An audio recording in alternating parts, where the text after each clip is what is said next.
Naruto stormed through the streets of the town where he and Jiraiya had stopped during their second year of training.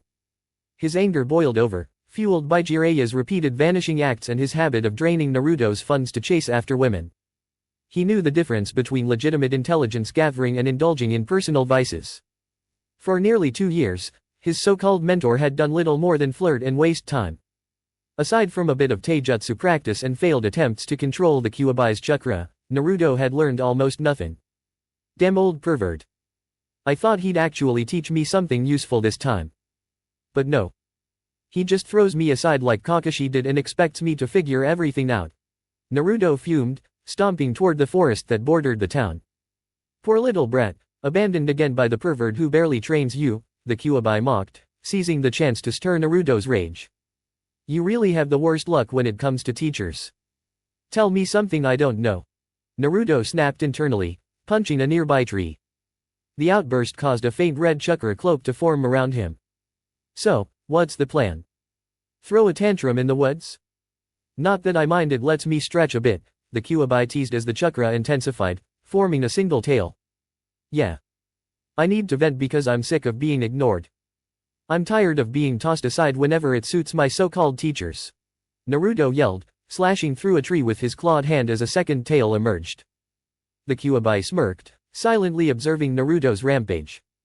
While he held little affection for the boy, he relished the chaos and wondered if Naruto's anger would either grant him control or provide an opportunity to break free. Suddenly, a voice interrupted. So this is the unruly energy I sensed. Naruto spun around to face a pale-skinned, orange-haired figure dressed in clown-like attire. The stranger wore face paint, a red nose, and a garish pink and blue outfit, his arms crossed as he smirked. To think a wild creature like you could catch my interest while I passed through. This backwater planet is full of surprises, the stranger sneered. Naruto's red eyes narrowed. Who the hell are you? Such impudence. Addressing a god of destruction so casually. The clown-like man chuckled. I'll grant you the honor of knowing my name before I erase this chaotic energy from existence. I am Belmod. Remember it well before you vanish. Naruto bristled, lunging at Belmod with chakra-cloaked claws aimed at his face. But before he could land a hit, pain exploded in his ribs, and he was sent hurtling through the trees. Damn it, he broke something, Naruto thought, struggling to his feet. He tried to dodge, but Belmod grabbed his arm, sending him crashing through several more trees. Naruto coughed up blood and shakily rose to his feet, one arm dislocated and the other broken. Meanwhile, Belmod approached with a black and purple orb floating above his palm. Kid. That thing feels deadly.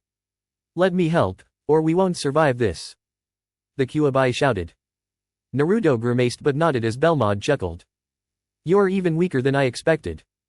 Perhaps this planet isn't worth saving if its people are like you, Belmod taunted, tossing the orb at Naruto before turning away. Naruto gritted his teeth as the orb crashed into the tails he'd raised to defend himself. This won't hold. That thing is eating through my chakra. The Kyuubi warned. Brace yourself. I'm pushing more chakra out, but we need to send it back.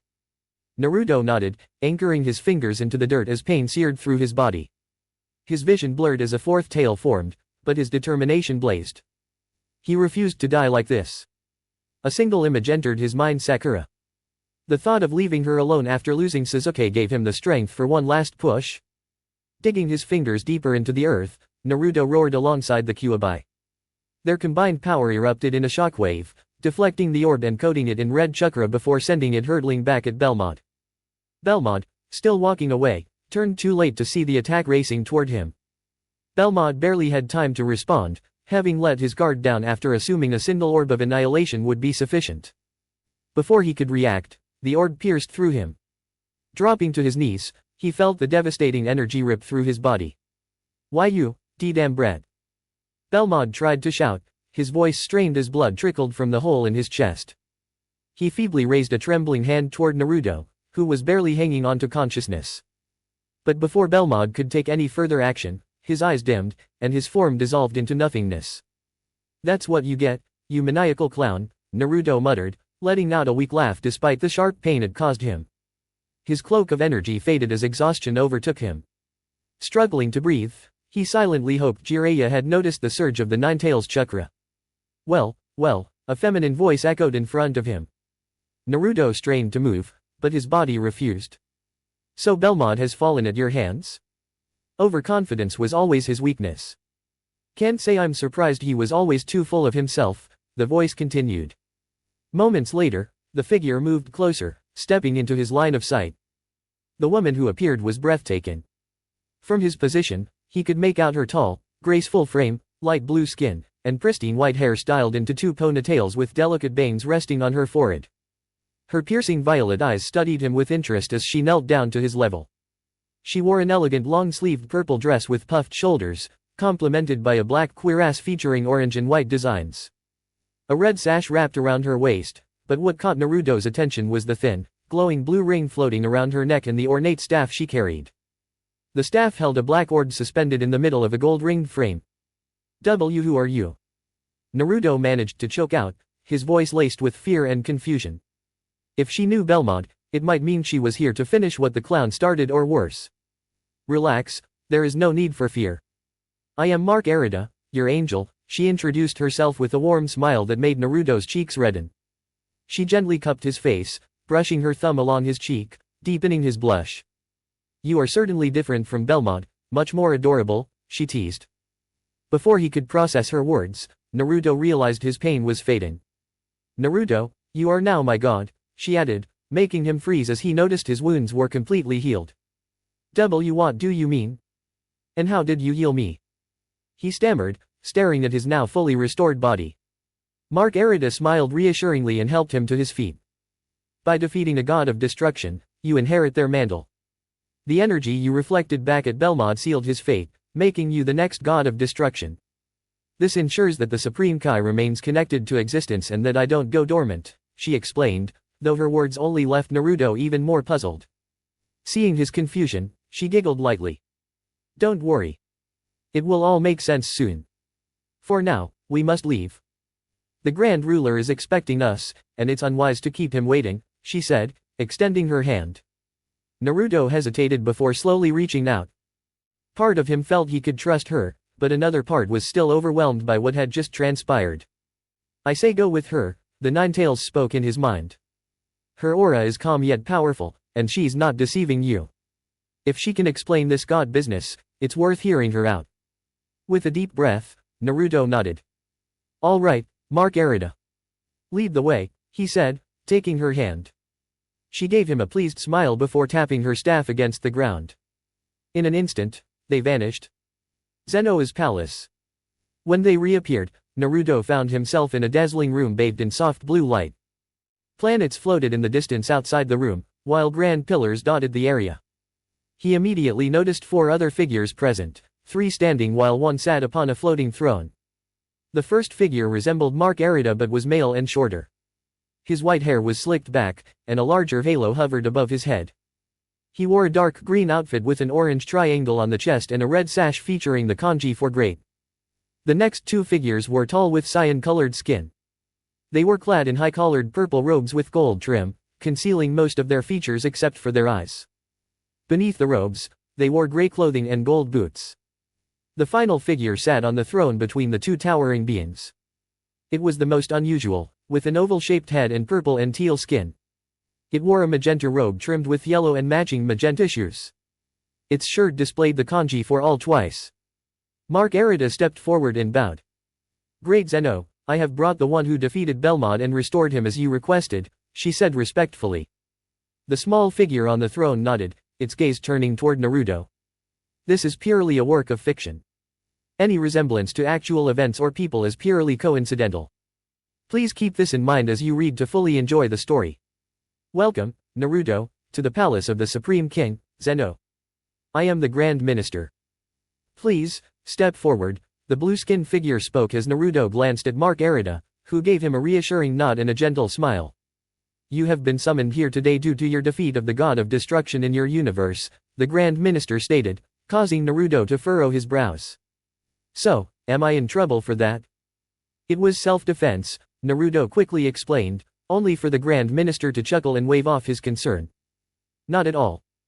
Zeno-sama has decreed that the title of God of Destruction is open to anyone capable of defeating the current holder. However, this rule is not widely known to prevent chaos across the universes, the Grand Minister clarified. Marcarita then stepped forward and cleared her throat softly, drawing their attention. Father, I believe it would be wise to first explain the role of gods of destruction, as his planet has had no prior contact with other races or worlds, Marcarita suggested. The Grand Minister, apparently her father, gave a nod of agreement.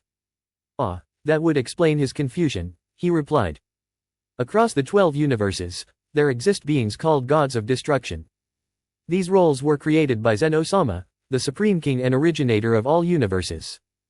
Together with the Kais, they maintain balance. While the Kais focus on creation, the gods of destruction are tasked with eliminating threats or imbalances. They wield destruction energy, which was the force behind the attack Belmod directed at you. I suspect that your red energy, combined with Belmod's overconfidence, turned his attack against him. It was an intense battle, and Zeno-sama was impressed, the Grand Minister explained before glancing toward the small figure seated on a floating throne between two towering beings.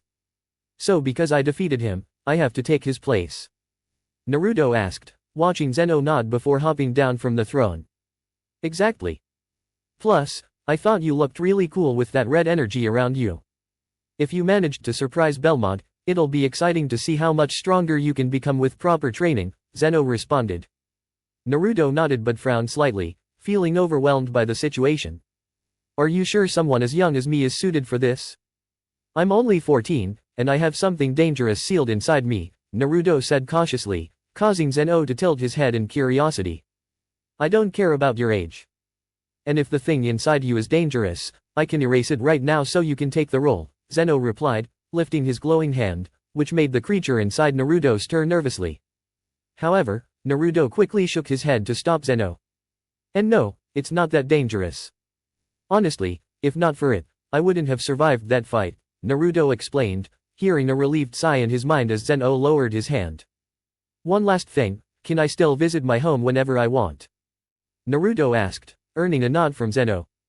As long as you keep the mortal level in your universe stable and fulfill your duties, I don't mind what you do, Zeno said bluntly, making Naruto chuckle and nod.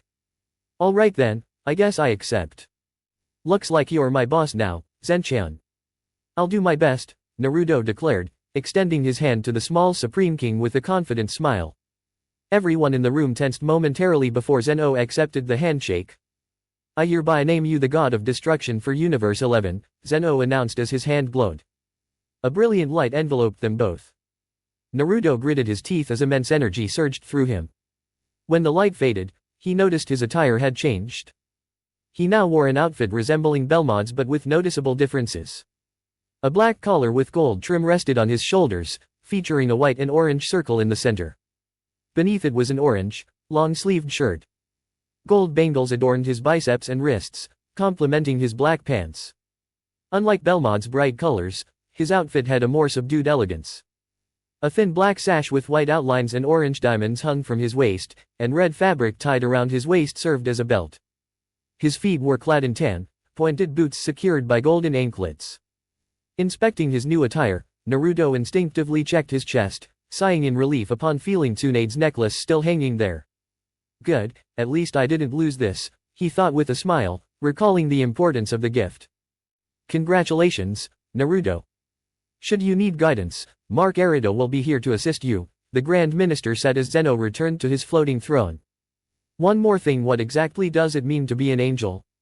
Naruto asked, turning toward Marcarita. She glanced at the Grand Minister, who gave her permission to elaborate. Listen closely, Naruto. Every deity of destruction has an attendant who also serves as their mentor. Think of me as both your advisor and trainer, she explained, prompting Naruto to furrow his brows before nodding as he gradually grasped her words. Come with me. It'll be easier to explain everything at the sacred realm instead of here since the Sovereign and the High Guardian are occupied, Marcarita said, gesturing for Naruto to follow. He glanced at the Sovereign and the High Guardian, who both gave slight nods before he followed her. If you ever need to contact us again, just have Marcarita reach out, and we'll make the necessary arrangements, the High Guardian stated. Naruto nodded before Marcarita teleported him away. Sacred Realm. Naruto was once again amazed by the new location, surrounded by vast golden fields and crimson-leaved trees with floating isles dotting the skies above. This place is breathtaking, he commented, his voice filled with awe, until a chuckle caught his attention. Turning to the sound, he saw a figure approaching them. The newcomer had lavender skin, pointed ears adorned with gold and emerald earrings, and white hair styled back in a sleek mohawk. Though shorter in stature, his regal aura was evident. He wore a crimson tunic with golden trims and broad shoulders, a teal sash around his waist, a long-sleeved green undershirt, loose black pants, and elegant boots. The man exuded warmth as he greeted them with a gentle smile. "I'm glad you think so. My name is Kai, Supreme Guardian of Universe 11, and my existence is tethered to yours," Kai said. Naruto frowned, but Marcarita stepped in to explain further. To preserve harmony, each Supreme Guardian is bound to the deity of destruction in their realm. This ensures balance and prevents any rash actions. They are your allies and equals, she clarified, earning a nod and smile from Naruto directed at Kai. "It's a pleasure, Kai.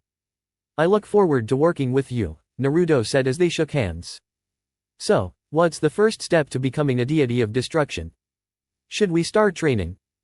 Naruto asked, hoping Marcarita could provide the guidance he never had before. "Absolutely. Training is the perfect starting point. I suggest we begin right away unless you'd prefer to train back on your home world," she offered, only for Naruto to shake his head. "No, here is fine and honestly, much better. But I do need to head back briefly to leave a note for my travel companion. After that, I'm ready to dive in," he assured her. Marcarita smiled approvingly. "Let's hope third time's the charm," the fox spirit inside him remarked, speaking up for the first time since defeating Belmod. "Now that you are a deity, I wonder if this power will go to your head. Humans always get arrogant so quickly," it added, growling in annoyance. "I won't let it get to my head. In fact, without your help, we wouldn't even be alive right now. That's why I want you to help me, too," Naruto mentally responded, accepting a pen and clipboard from Kai to write his letter. "Help? You mean my energy, don't you? Because there's no stopping you now," the fox said, prompting Naruto to frown slightly. "No, I mean your guidance and training. I don't want us to be at odds anymore. You're not some brainless monster driven only by rage. A creature like that wouldn't have done so much to save me and fight by my side. Since we're stuck together, why not cooperate and improve our situation? Just think about it," Naruto reasoned as he finished the note. "We'll head back to the last location I was at. My travel companion will likely look for me there once he senses my energy. I was 2 years into a 3-year journey, so I figure 6 or more years of training here could be beneficial before I return," Naruto said. Marcarita rubbed her chin thoughtfully. "If that's the case, we'll need to train intensely nearly day and night to get you even close to the other deities. Pair that with your duties, and things could get overwhelming. Are you prepared to endure that?" she asked as Naruto tightened his fists. "Tell her yes. I'll train you as well," the fox said, grudgingly accepting the plan. "Your energy control is abysmal, and your arsenal of techniques is lacking. I'll share what I've learned from my time observing shinobi. Plus, with the secret of shadow clones, you have an edge we can leverage to boost your growth," it added, making Naruto smile. "I'm more than ready, sensei." "Don't hold back," Naruto declared, speaking to both Marcarita and the fox. Marcarita grinned, clearly pleased. "All right then. Let's deliver this note and get started immediately," she said enthusiastically, while Naruto felt excitement bubbling within him. He was determined to grow stronger, and with Marcarita and the fox backing him, he knew the path ahead held endless possibilities. Village hidden in the leaves, a few days later. Dear Jiraiya. After 2 years of what felt like wasted time with no real training, I've decided to set out on my own after finding a more suitable mentor. Someone who will actually help me grow stronger instead of ignoring me to chase after women. I plan to return in 6 years, once I've made real progress. My situation requires extensive training to ensure I can protect those I care about. Please tell Sakura-chan that I still intend to keep the promise I made her. And let Tsunedoba-chan know that I'll stay safe and grow strong enough to take the title she holds one day." "Naruto. What the hell were you thinking?" Tsunade roared as she slammed her fist into Jiraiya's head, sending the white-haired sage flying through 2 walls. "You swore you'd take this seriously, Jiraiya," she shouted, watching him groan and wipe blood from his lip. "Look, Don't you look me. This isn't the time for excuses. Naruto is missing, and we have no idea where he is or if he's even safe. Tsunade barked, storming through the holes she'd just made to confront him face to face. She was grateful the rooms were empty and, as always, reinforced with soundproofing seals so no one could overhear. Remaining calm seemed impossible in this situation. That boy carried all her hopes, and the thought of losing him or something happening to him terrified her. I know. Jiraiya shouted, brushing off dust as he stepped back through the wrecked walls. He's alive, I can confirm that much.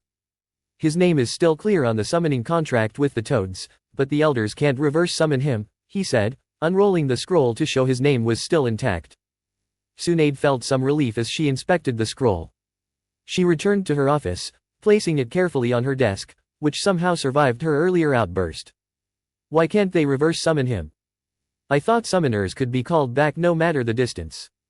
She asked, turning to Jiraiya, who shook his head. They said he's too far away. It's strange since, like you said, the Toads should be able to summon him no matter what, Jiraiya replied, stroking his chin in thought. I've already got my contacts discreetly looking for any trace of him. I'll also go back to investigate where I found the note more thoroughly, he added, reaching for the scroll only for her to slap his hand away. I'm keeping this here. It'll help ease my worries and let you send any updates through the Toads directly, she said, her tone firm. Fine. I'll keep you posted the moment I find anything. I'm sorry, Jiraiya said softly, making Tsunade sigh in frustration. Save the apologies for after you find him. And from what I read, you'll have to work hard to earn his forgiveness too, Tsunade said, causing Jiraiya to wince. You were aware of Kakashi's bias towards Sasuke and how he ignored both Naruto and Sakura. I'm taking Sakura under my wing, but what's your excuse? Why didn't you train him properly these past 2 years? She demanded. Considering Naruto was the son of Jiraiya's former student, someone he treated like family, she'd expected far better. I was focusing mainly on helping him control the beast's chakra, Jiraiya admitted, making Tsunade's frown deepen. And when that wasn't going well, you just ignored everything else. She snapped, watching him flinch before sighing again. Just focus on finding him. If you learn anything, send word immediately. You're dismissed, she said. Jiraiya nodded, walking out through the door instead of his usual exit through the window, further proof of how dejected he felt. Left alone, Tsunade stared at the letter again, running her finger across her name. You better be safe, you reckless brat. When you return, you're getting an earful for making me worry, she thought before calling Shizen over the intercom to summon a repair team for the damaged walls. Training grounds, 2 months later. Naruto grunted as he blocked a heavy blow, skidding backward before crashing through a tree. Unlike earlier training sessions, this hit barely fazed him. His training had been relentless, but he welcomed the challenge. For the first time, he was experiencing real progress. Under his new mentor's guidance, Naruto had already developed new abilities. After just a few days of training, he realized his transformation had gifted him with incredible powers. The first was unparalleled resilience. He could now withstand impacts that would have seriously injured him before. His mentor, however, warned that this didn't make him invincible. His durability worked like armor, effective but not impervious. Repeated hits or a powerful enough attack could still break through. Naruto grinned, wiping sweat from his brow. His training was far from over, but for the first time in his life, he felt prepared for whatever challenges lay ahead. The second major change was that he gained access to a new form of energy called ki, which was far easier to control compared to chakra. His ki, however, was classified as divine ki due to its sheer potency. He discovered that with it, he could unleash energy blasts from his hands, and with enough mastery, even perform devastating attacks rumored to be capable of obliterating moons without relying on destruction energy. Both Kai and Marcarita had taken on the role of teaching him how to wield ki effectively, along with harnessing his destruction abilities. Another discovery was his natural ability to fly, something that didn't require conscious effort. Marcarita, ever the prankster, revealed this to him in a shocking way by pushing him off one of the floating islands. Her innocent giggle as he glared at her for the scare only added to her mischievous nature. Though still getting accustomed to aerial combat, he quickly improved after her explanations. For the first few days, their focus was on developing a solid fighting style. The academy's basic form didn't suit him, and while he leaned more toward brawling, he needed a structured approach as a foundation. Despite her sweet demeanor, Marcarita proved to be an intense and unrelenting trainer. She showed no mercy during their sessions and never allowed him to rest until the timer ended. It was during their early training that he learned angels were the most powerful beings in their respective universes. Fortunately, his rapid growth exceeded Marcarita's expectations, especially after the Kyuubi revealed a crucial detail about shadow clones. Any knowledge gained by a clone would transfer back to him upon dispelling. The Kyuubi had assumed Naruto already knew this, but given he schemed the instructions and skipped keynotes when he first learned the technique, it made sense why he didn't. With the help of clones and the Kyuubi's guidance, Naruto made impressive strides in controlling his chakra and learning new techniques. This allowed him to balance training both his God of Destruction powers and chakra skills without becoming overwhelmed. Your movements are too stiff, Naruto-kun. You need to relax and let your body flow naturally. Tension leaves you vulnerable, Marcarita instructed, appearing in front of him before landing several quick strikes with her staff. She finished with a palm thrust to his chest, too fast for him to block, sending him skidding back. She's right. Your past experiences and lack of proper training have made you rigid. It'll be hard to fix, but given you have 6 years, we can manage it, the Kyuubi said. Naruto nodded, quickly regaining his footing and deflecting another swing from Marcarita's staff. Good, you're adapting. Considering you were just an ordinary human 2 months ago, you're progressing well. At this rate, you'll be fine by the time 6 years are up. Tomorrow, we'll head to the planet that Belmod used as his base. We need to meet with some loyal fighters and bring them up to speed, Marcarita explained. Naruto frowned. Are we sure everything will go smoothly? If they were devoted to Belmod, won't they resent me and seek revenge? Marcarita smiled reassuringly. They are dedicated to justice. As long as you show them kindness, there's no need to worry. Besides, they're among Universe 11's strongest fighters and could assist with your training. She then tapped her staff on the ground and cleared her throat. But enough talking. Training continues, she said, leaving him no chance to respond before launching another attack. The next day, Naruto felt slightly uneasy as they arrived at Belmod's former domain. The fighters he was supposed to meet would be gathering there later, and he still harbored concerns about whether they would accept him. Welcome, new master. We are honored by your presence and are prepared to serve you, several women greeted him, all dressed in jester-like outfits as they bowed deeply. Marcarita, what's going on? Naruto asked, glancing at her for clarification. She nodded, gesturing toward the women. Belmod had a deal with this planet. The women he selected had to serve him, dressed as he preferred, in exchange for their world's survival. Of course, you're not obligated to maintain this arrangement. If you wish, you can destroy this planet, and I can relocate our meeting elsewhere, she explained. The women visibly trembled, fear etched on their faces. Please don't. We can serve you too, young master. Spare us and our home. One of them pleaded, dropping to her knees and bowing. Naruto felt a pang of unease as he realized Belmod had extorted them into servitude.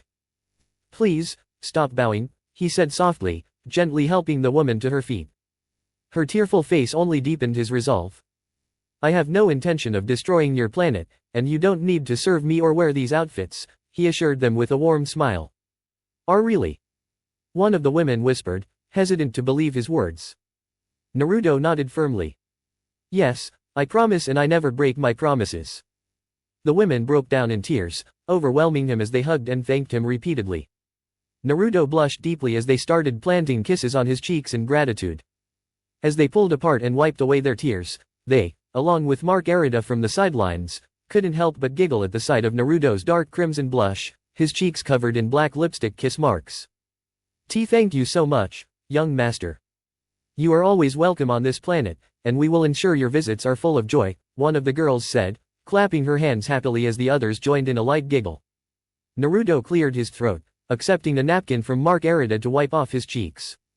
Well, I'm just happy to free you all from forced servitude, he said with a smile, but his expression shifted slightly as he felt a surge of energy approaching from outside. While most of it wasn't a threat, 2 of the energies stood out, their power immense. There was one that was especially powerful, and it caught his attention. They're right on time.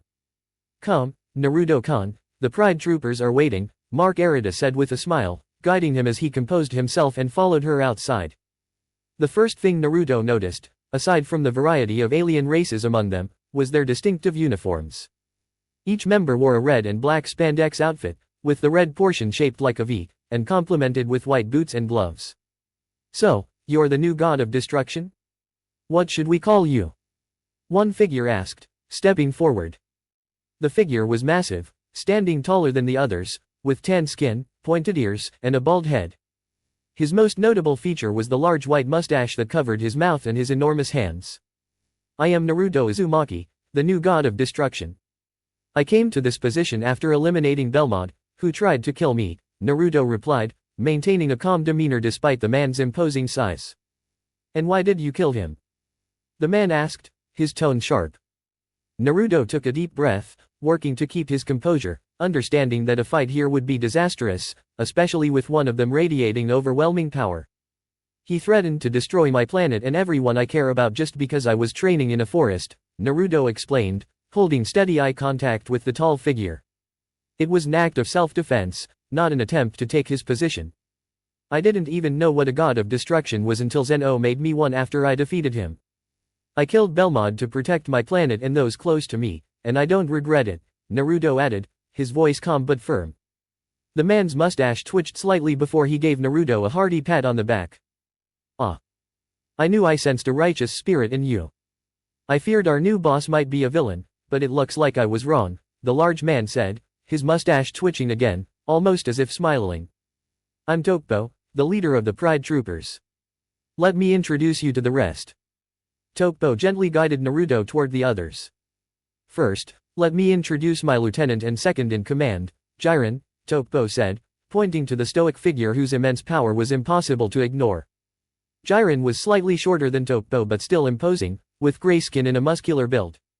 His large, round black eyes and the two holes where ears should have been gave him a unique and intense appearance. Like Tokpo, he wore the red and black spandex suit with white boots and gloves. "Nice to meet you, Jiren," Naruto said, extending his hand. Jiren silently appraised him before shaking it firmly. "Nice to meet you as well. I hope you lead us well," Jiren replied, his emotionless tone adding to the mystery of his character. "You mentioned me being your boss, Tokpo. I know I'm the god of destruction, but am I truly your leader?" Naruto asked, raising an eyebrow at the concept. Tokpo nodded. "We, the Pride Troopers, serve as your soldiers. We're sent to eliminate threats as agents of destruction. But despite that role, we are champions of justice," Tokpo explained.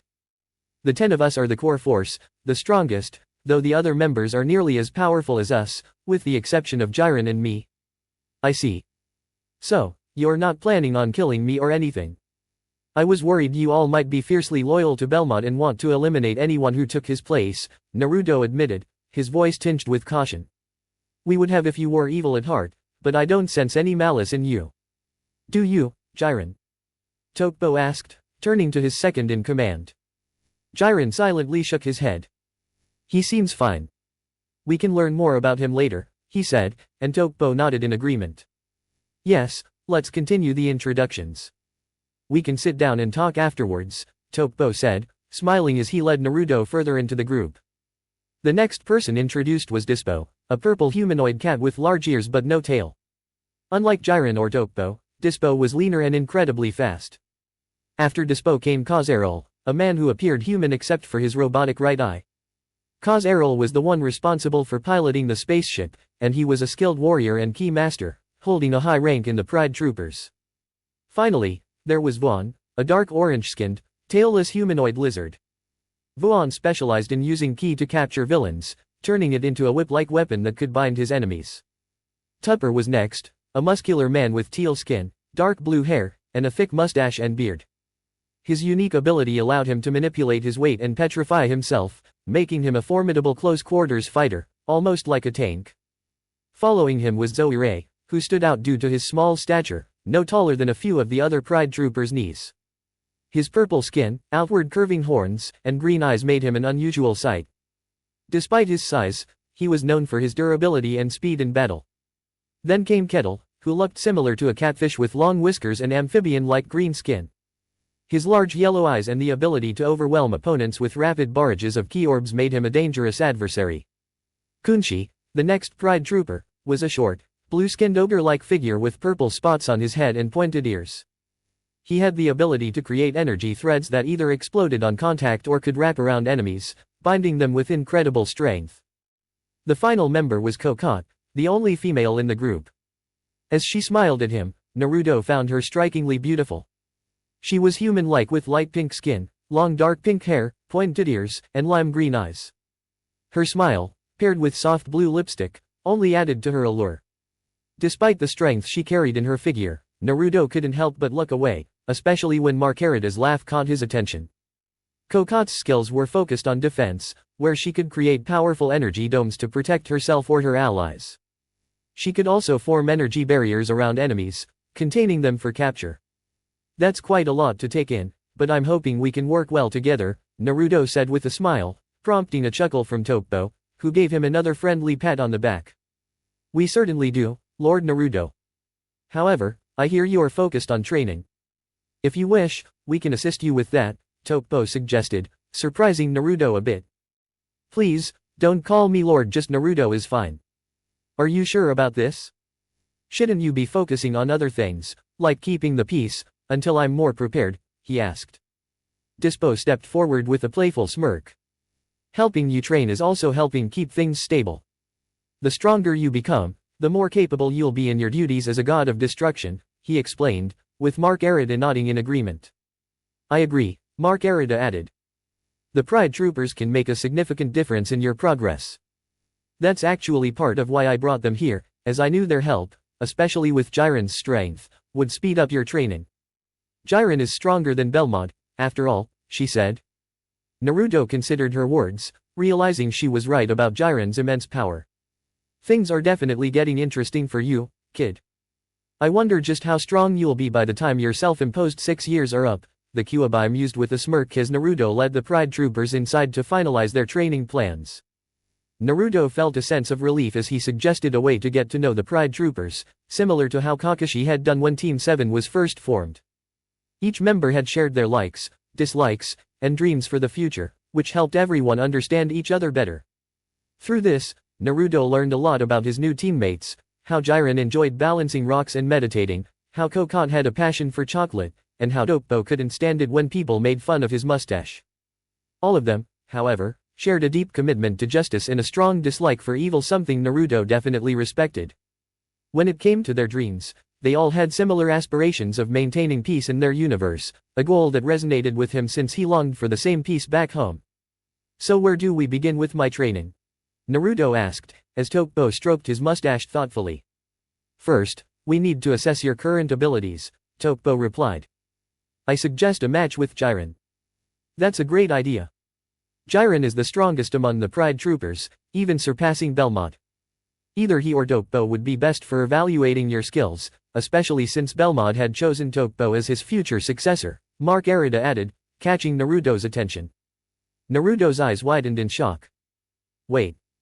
You were in line to become the next god of destruction, he exclaimed, quickly turning to Tokpo. Tokpo nodded, rubbing the back of his head. Yeah, but I wasn't too keen on the idea. Being a god of destruction involves a lot of compromises, things that would make me go against the vows I made when I joined the Pride Troopers. So honestly, I'm relieved that you took the role. From what I've seen so far, you seem like a better fit than Belmod. Naruto raised an eyebrow. You said you would have killed me if I was evil, but why didn't you do that with Belmod? He seemed pretty bad. Tokpo sighed. Jiren defeated Belmod in the past and made him swear to reform. Jiren had the power to kill him then, but he swore never to take a life. We kept our word to Jiren and honored his deal with Belmod, but we were ready to step in if Belmod broke his promise.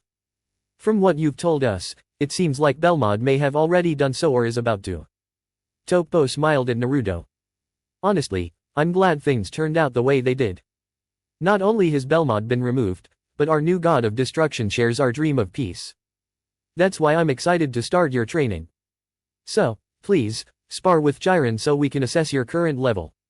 Naruto rubbed the back of his neck, feeling a little uneasy, but Jiren stepped forward. Don't worry, Jiren said, his tone serious. I won't attack you at first. I'll observe your abilities, and you don't need to hold back. Go all out. Naruto frowned but nodded, knowing this was going to be a difficult challenge. I'm not expecting to win, but I'll give it everything I've got, he thought. If this guy is stronger than Belmod, there's no way you'll be able to hurt him with just 2 months of training. If you need to, tap into my chakra. But honestly, I'm mostly here to watch you get pummeled, the Kyuubi mused, and Naruto sighed mentally as the Pride troopers stepped back to the sidelines with Marcarita. Jiren crossed his arms and gave a calm look. Whenever you're ready, he said, making it clear that Naruto had the first move. Naruto didn't waste time. He knew Jiren's strength was no joke, so he immediately dashed forward, leaping up to kick Jiren in the face. The impact was almost as if Naruto had kicked a stone wall. Jiren didn't even budge, and his expression remained unchanged. Determined, Naruto quickly jumped back and summoned several clones to help him. Together, they attacked.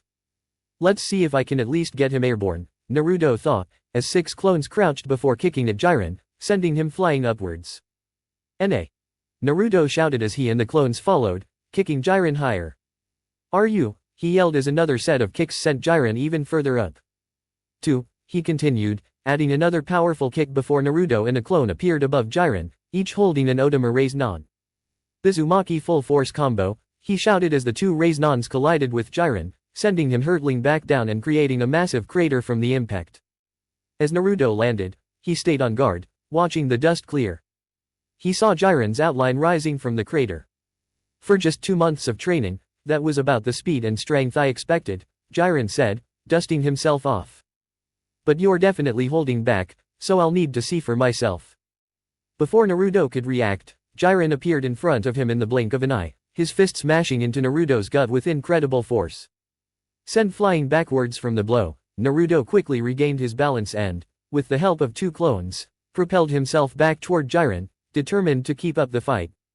Naruto felt a sense of reassurance as he proposed a way to better understand his comrades, similar to the approach Kakashi had taken when Team 7 first formed. Each member of the team had shared their likes, dislikes, and future aspirations.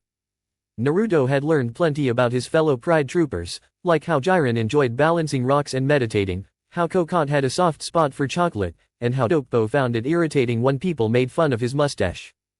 Despite their varying interests, all of them were united by their strong belief in justice and their disdain for evil. As for their dreams, most of them wanted to secure peace for their universe, a goal that Naruto could relate to, as it aligned with his own wish to protect his world. "So, where do we begin with my training?" Naruto asked, looking at Dokpo, who was thoughtfully stroking his mustache. "We need to assess your current strength first. I suggest you face Jiren," Dokpo replied, patting Jiren on the back with a friendly smile. "That's a great idea, considering Jiren is the strongest of us, even surpassing Belmod. Either he or Dokpo would be the best for evaluating your abilities, especially since Belmod had chosen Dokpo to be his successor," Marcarita said, causing Naruto's eyes to widen in surprise as he turned to Dokpo. "Wait, you were in line to be the next god of destruction?" he asked in disbelief. Dokpo simply nodded and scratched the back of his head. "Yeah, but I wasn't particularly keen on the role. Being a god of destruction would sometimes conflict with the oaths I took when I joined the Pride troopers. So, honestly, I'm relieved you took the title instead. And you seem like a better fit than Belmod," Dokpo explained with a sigh, prompting Naruto to raise an eyebrow. "Wait, you said you would have killed me if I were evil, but why didn't you do that with Belmod?" "He seemed pretty bad," Naruto asked, puzzled. Dokpo sighed again. "Jiren defeated him in the past and made him swear to reform. Jiren could have killed him, but he swore never to take a life.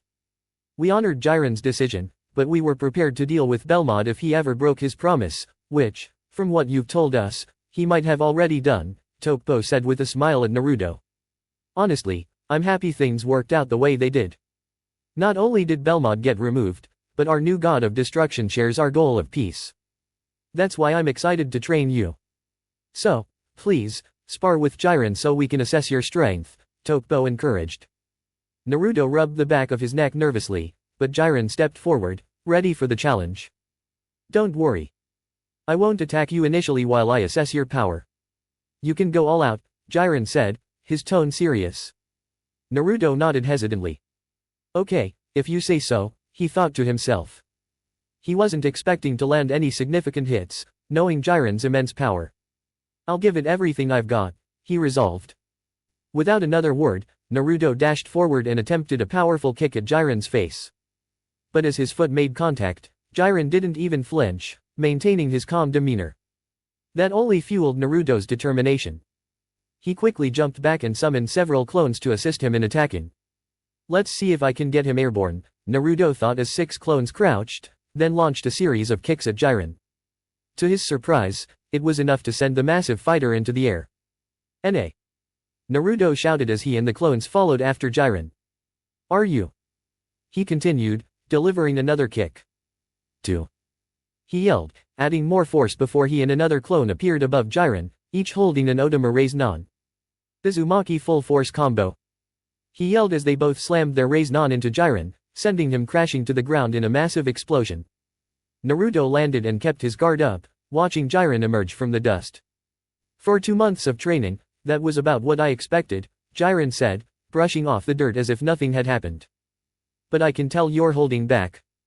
I'll need to test you more thoroughly," Jiren added before suddenly appearing in front of Naruto and punching him in the stomach. Naruto was sent flying, but quickly regained his composure and, with the help of a couple of clones, launched himself back toward Jiren. The Kyuubi had been incredibly helpful, and over time, they grew closer to the point where Naruto was even told its true name. This began after he mentioned its chakra. Flashback, a few months ago. "I should have known, of course you'd eventually ask to tap into my chakra," the Kyuubi bellowed, but Naruto quickly interrupted. "That's not it. I'm here to ask about the seal," Naruto shouted, halting the Kyuubi mid-sentence. "The seal is meant to gradually drain your chakra and add it to my reserves, right? I was wondering if you might know a way to stop that from happening," he continued, trying to suppress a smirk as he noticed the shocked expression on the beast's face. "Why would you care? Shouldn't you want to speed up the process?" the Kyuubi asked, perplexed. Naruto shook his head. "Well, I don't know if it's because I've become a god of destruction or because you decided to help me, but I've realized you're more than just chakra siphoned from. I can feel your soul, your spirit, even when you're sealed away. You're not some mindless beast, and you don't deserve this fate." He stared up at the Kyuubi, who met his gaze as if trying to gauge his sincerity. "I know you might not trust me yet, but I want you to," Naruto said, holding his hand up to the seal on the cage.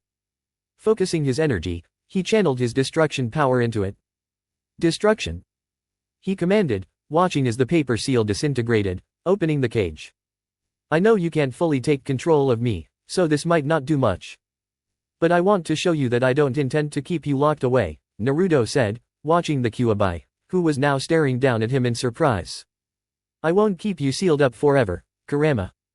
I plan to find a way to set you free, but for now, you're not trapped, just waiting to be released fully," he added, turning to leave. Before he could walk away, the Kyuubi cleared his throat. "If you're serious, at least you can call me by my real name." "It's Kurama, partner," Kurama said, smirking and extending his fist toward Naruto. Naruto smiled, bumping his fist against the extended one. "Sounds good, Kurama." Kurama snorted, turning away. "Don't keep everyone waiting too long. We'll continue our training soon, and with the seal open, we can work together even better. You'll also be able to use more of my power, and since it'll be given willingly, you won't be overcome by rage anymore. Make sure you use it wisely." Naruto nodded, a confident smirk on his face. "I won't let you down." As he faded from their shared mindscape, Kurama chuckled and nodded. "I doubt you will, kid. You've already surprised me plenty." End of flashback. Since that day, Naruto and Kurama had worked together to synchronize their connection. The result? His cloak transformed from a red, bubbling aura to a golden one, a powerful form that still needed a bit more training to perfect. "Even though this training has been going well, we've been summoned by the Grand Priest. Zeno-sama wants to meet with all the gods of destruction," Marcarita said, as she and Kai stepped outside their temporary home on the Kai's planet. "We can't keep Zeno-sama waiting," Kai added, his voice tinged with nervousness. Naruto stretched and nodded. "All right, let's head out. You all stay here and hold down the fort." Toppo saluted. "Don't worry. We'll be here when you return." With that, Kai placed his hands on Marcarita's and Naruto's shoulders and transported them away. Zeno's palace. Naruto maintained a calm expression as he, Marcarita, and Kai appeared in Zeno's palace, joining the other gods of destruction for universes 10 and 12. He quickly knelt alongside Marcarita and Kai, while the final few gods of destruction arrived. Now that everyone's here, we can begin the meeting, the Grand Priest announced, his gaze sweeping the room to ensure everyone was accounted for. I'm curious about the purpose of this gathering, but I imagine we'll find out soon, especially with Belmod's replacement, a fox-like creature with 3 tails remarked, surprising Kurama inside Naruto's mind. Yes, Liquier. As you've noticed, Belmod has been replaced. He was killed in battle by Naruto approximately 1 Earth year ago. Since then, Naruto has taken on the role of God of Destruction for Universe 11, the Grand Priest explained, hovering in front of Naruto. How has your tenure as God of Destruction been so far? Your energy output is impressive for someone so new, the Grand Priest asked, observing Naruto. It's been going well, everything's on track. With Marcarita and a few trusted allies from my universe, I've been able to keep destruction in check while still focusing on training, Naruto replied, his voice steady. The Grand Priest nodded, smiling. Good. Zeno-sama would like to speak with you later, after the other gods present their reports in private, he said before walking toward Zeno's chamber, a short god with a bushy beard trailing behind. As they left, a woman approached Naruto with a tall, yellow-dressed male angel at her side. You must be the new god of destruction for my mirrored universe, she said, her eyes gleaming with interest. The woman was graceful, with light brown skin, green eyes lined with turquoise shadow, red lips, and black hair adorned with gold beads. Her attire, traditional for a god of destruction, complemented her power and elegance. She wore a white skirt and a golden top that showcased her imposing form. Oh. Marcarita mentioned mirrored universes. You must be the god of destruction for Universe 2. It's an honor to meet you. I'm Naruto Uzumaki, he said with a warm smile. The woman studied him briefly before smiling back. I must admit, you're more visually striking than Belmod. My name is Heels, and this is Sour, my angel, she gestured to the angel beside her. And yes, I am the god of destruction for Universe 2. I look forward to working with you. She continued to inspect him, but Naruto felt no ill intent, just curiosity and interest. Naruto couldn't help but feel a slight blush creep onto his face as she smiled at him. Her eyes met his, and she gently stroked his cheek. It was brief, though, as she was soon called away to give her report. I don't understand why he's even here. He took out Belmod with a lucky strike. It should have gone to the next strongest in the universe, grumbled a pink elephant-like god of destruction, glaring at Naruto after Heels had left. I don't know why you think that, but I'm adjusting to the role just fine. I'm doing well enough so far, Naruto replied, not appreciating the tone of the god's words. I agree with Rumshi. The kid's getting way too arrogant, talking down to your elder gods of destruction. You should watch it, or we might get upset, said a heavy-set purple cat, his smug expression clearly showing his superiority complex. Rumshi, Kampa, both of you need to stop now. Zeno-sama doesn't tolerate infighting among us, interjected a blue fish-like god of destruction, though Rumshi glared at him. Mind your business, Gin. This is between me, Kampa, and the brat, Rumshi snapped as he approached Naruto, closing the distance between them. How about we settle this in a fight? You and me.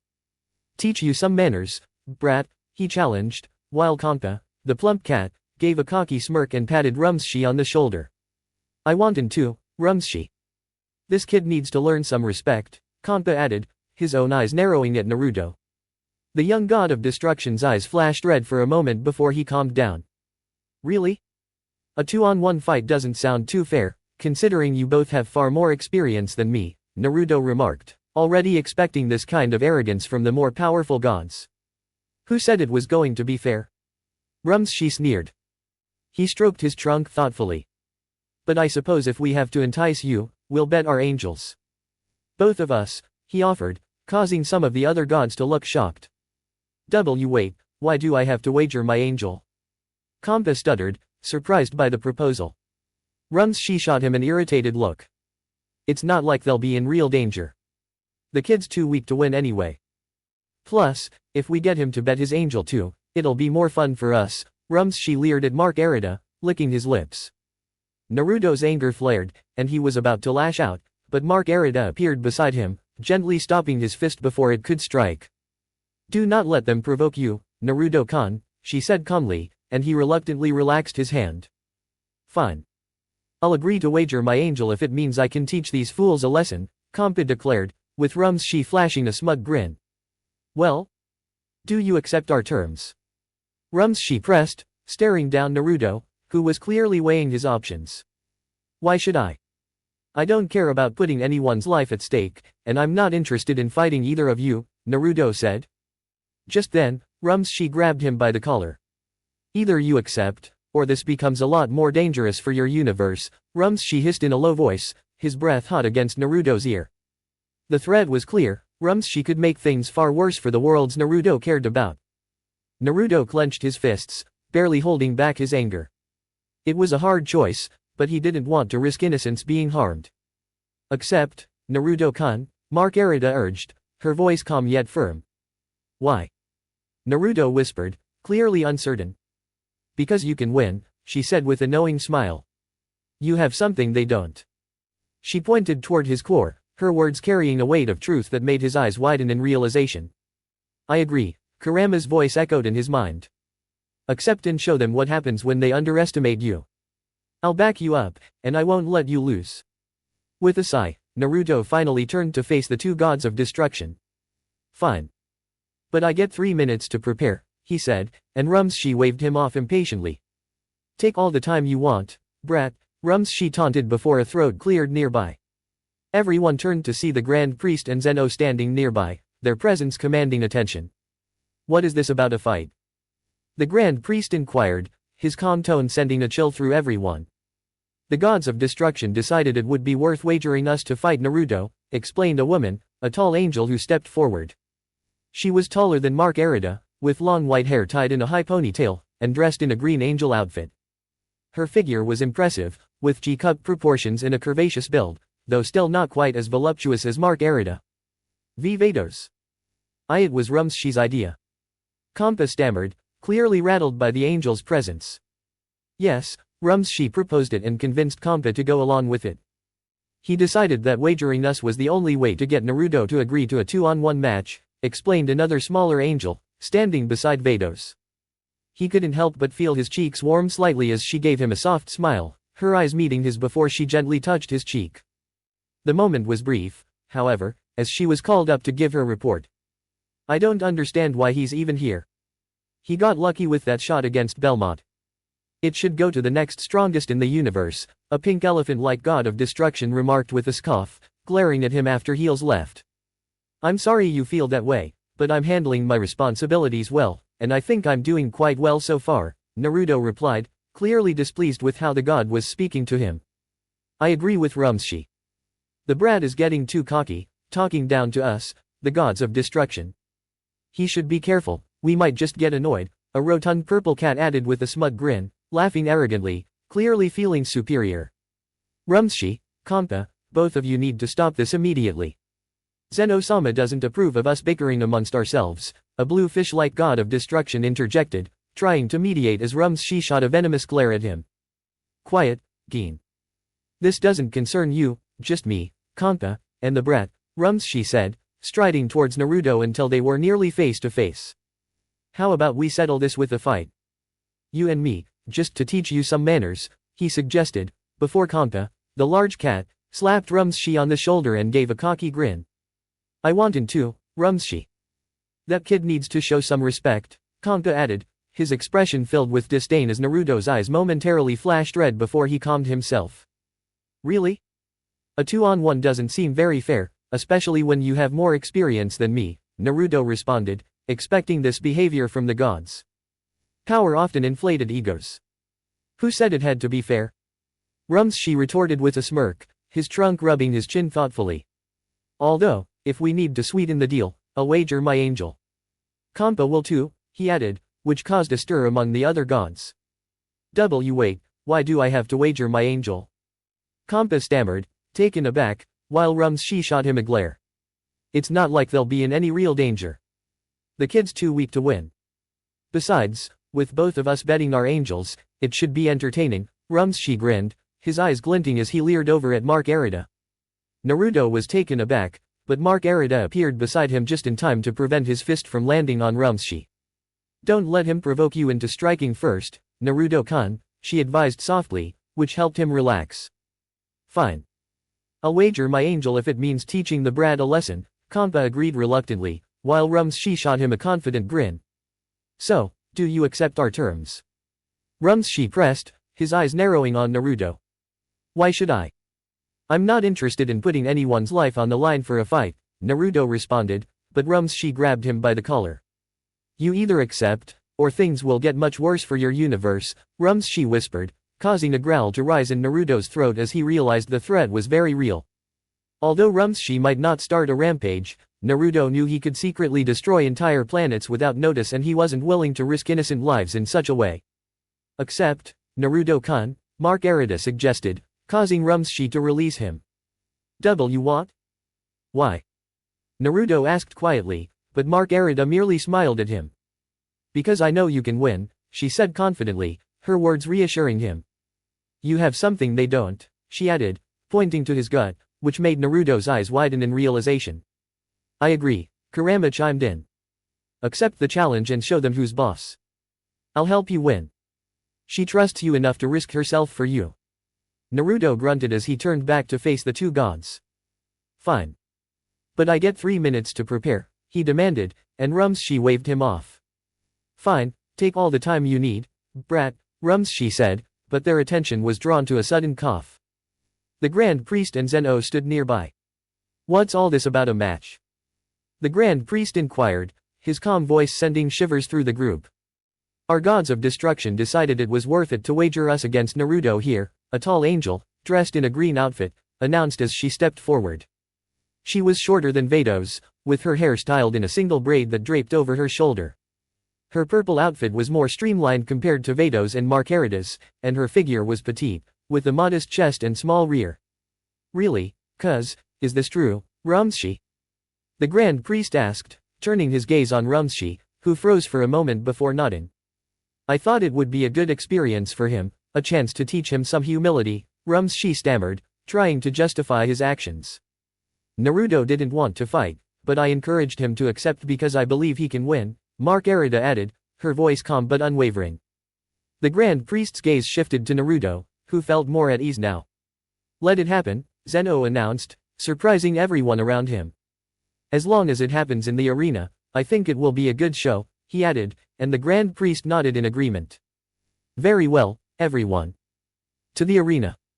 It's been decided a match between Naruto and both Kampa and Rumshi. The angels will accompany me, the Grand Priest announced, prompting a collective murmur from the gods.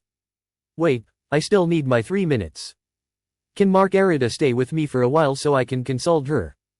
Naruto asked, turning to the Grand Priest, who looked to Zeno. After a brief moment, Zeno nodded. Fine.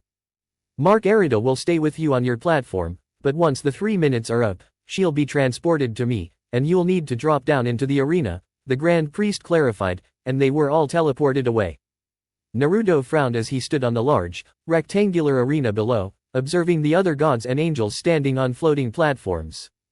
Rumshi and Kampa were below, waiting for the fight to begin. Don't worry, they won't be able to hear us here. We can speak freely, Marcarita reassured him, getting his attention. Good.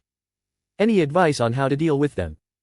Naruto asked, turning his back on the arena and looking to Marcarita and Kai. I'm at a disadvantage with 2 opponents, and they have far more experience than me, he admitted as Marcarita nodded. Rumshi is the one to watch out for, his roar can freeze you if you hear it, leaving you open for an attack.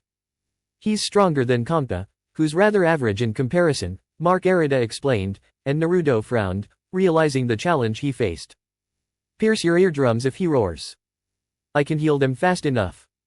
If you're deaf to it, you won't be affected, Kurama offered, and Naruto nodded, grateful for Kurama's healing abilities, especially after Naruto became a god of destruction. Plus, neither Kampa nor Rumshi knows about chakra, right? Kai asked, and Marcarita confirmed with a nod. Exactly. Use chakra to your advantage. Your shinobi skills will give you an edge, stealth, surprise, and everything you can muster. Don't drag it out, finish them quickly before they can counter, she advised just as the Grand Priest, now on his own platform, rose to speak. The 3 minutes are almost up. Please finish preparing so I can explain the rules, he announced. Marcarita surprised Naruto by taking his hands and giving them a reassuring squeeze. Fight with everything you have, Naruto. I know you can win. Good luck, she said, smiling warmly before kissing him on the cheek, causing him to blush deeply. I'll do my best to win. I won't lose you, Marcarita, he said, his voice steady as she was teleported away.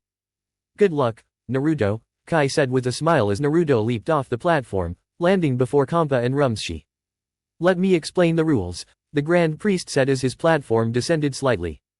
No flying, no killing. The match ends when someone is ringed out or unable to get back up. Understand? Yes, Grand Priest. They all agreed, and the Grand Priest smiled before his platform moved aside, motioning to Zeno, who raised his hand. Go. Zeno declared as Naruto quickly clapped his hands together. Fire style, ash and dust hiding. Naruto thought, releasing a vast cloud of ash that spread across the arena. Kampa and Rumshi leapt back as they were quickly scorched by the mixture of fire and ash, leaving a large cloud at the center of the ring with both gods flanking it. Quick to retreat. Seems you're not only a brat but a coward as well. Rumshi shouted, just as Naruto charged out of the cloud of smoke. Who says I'm running away? Naruto shot back, clapping his hands together as he had formed the necessary seals within the smoke screen.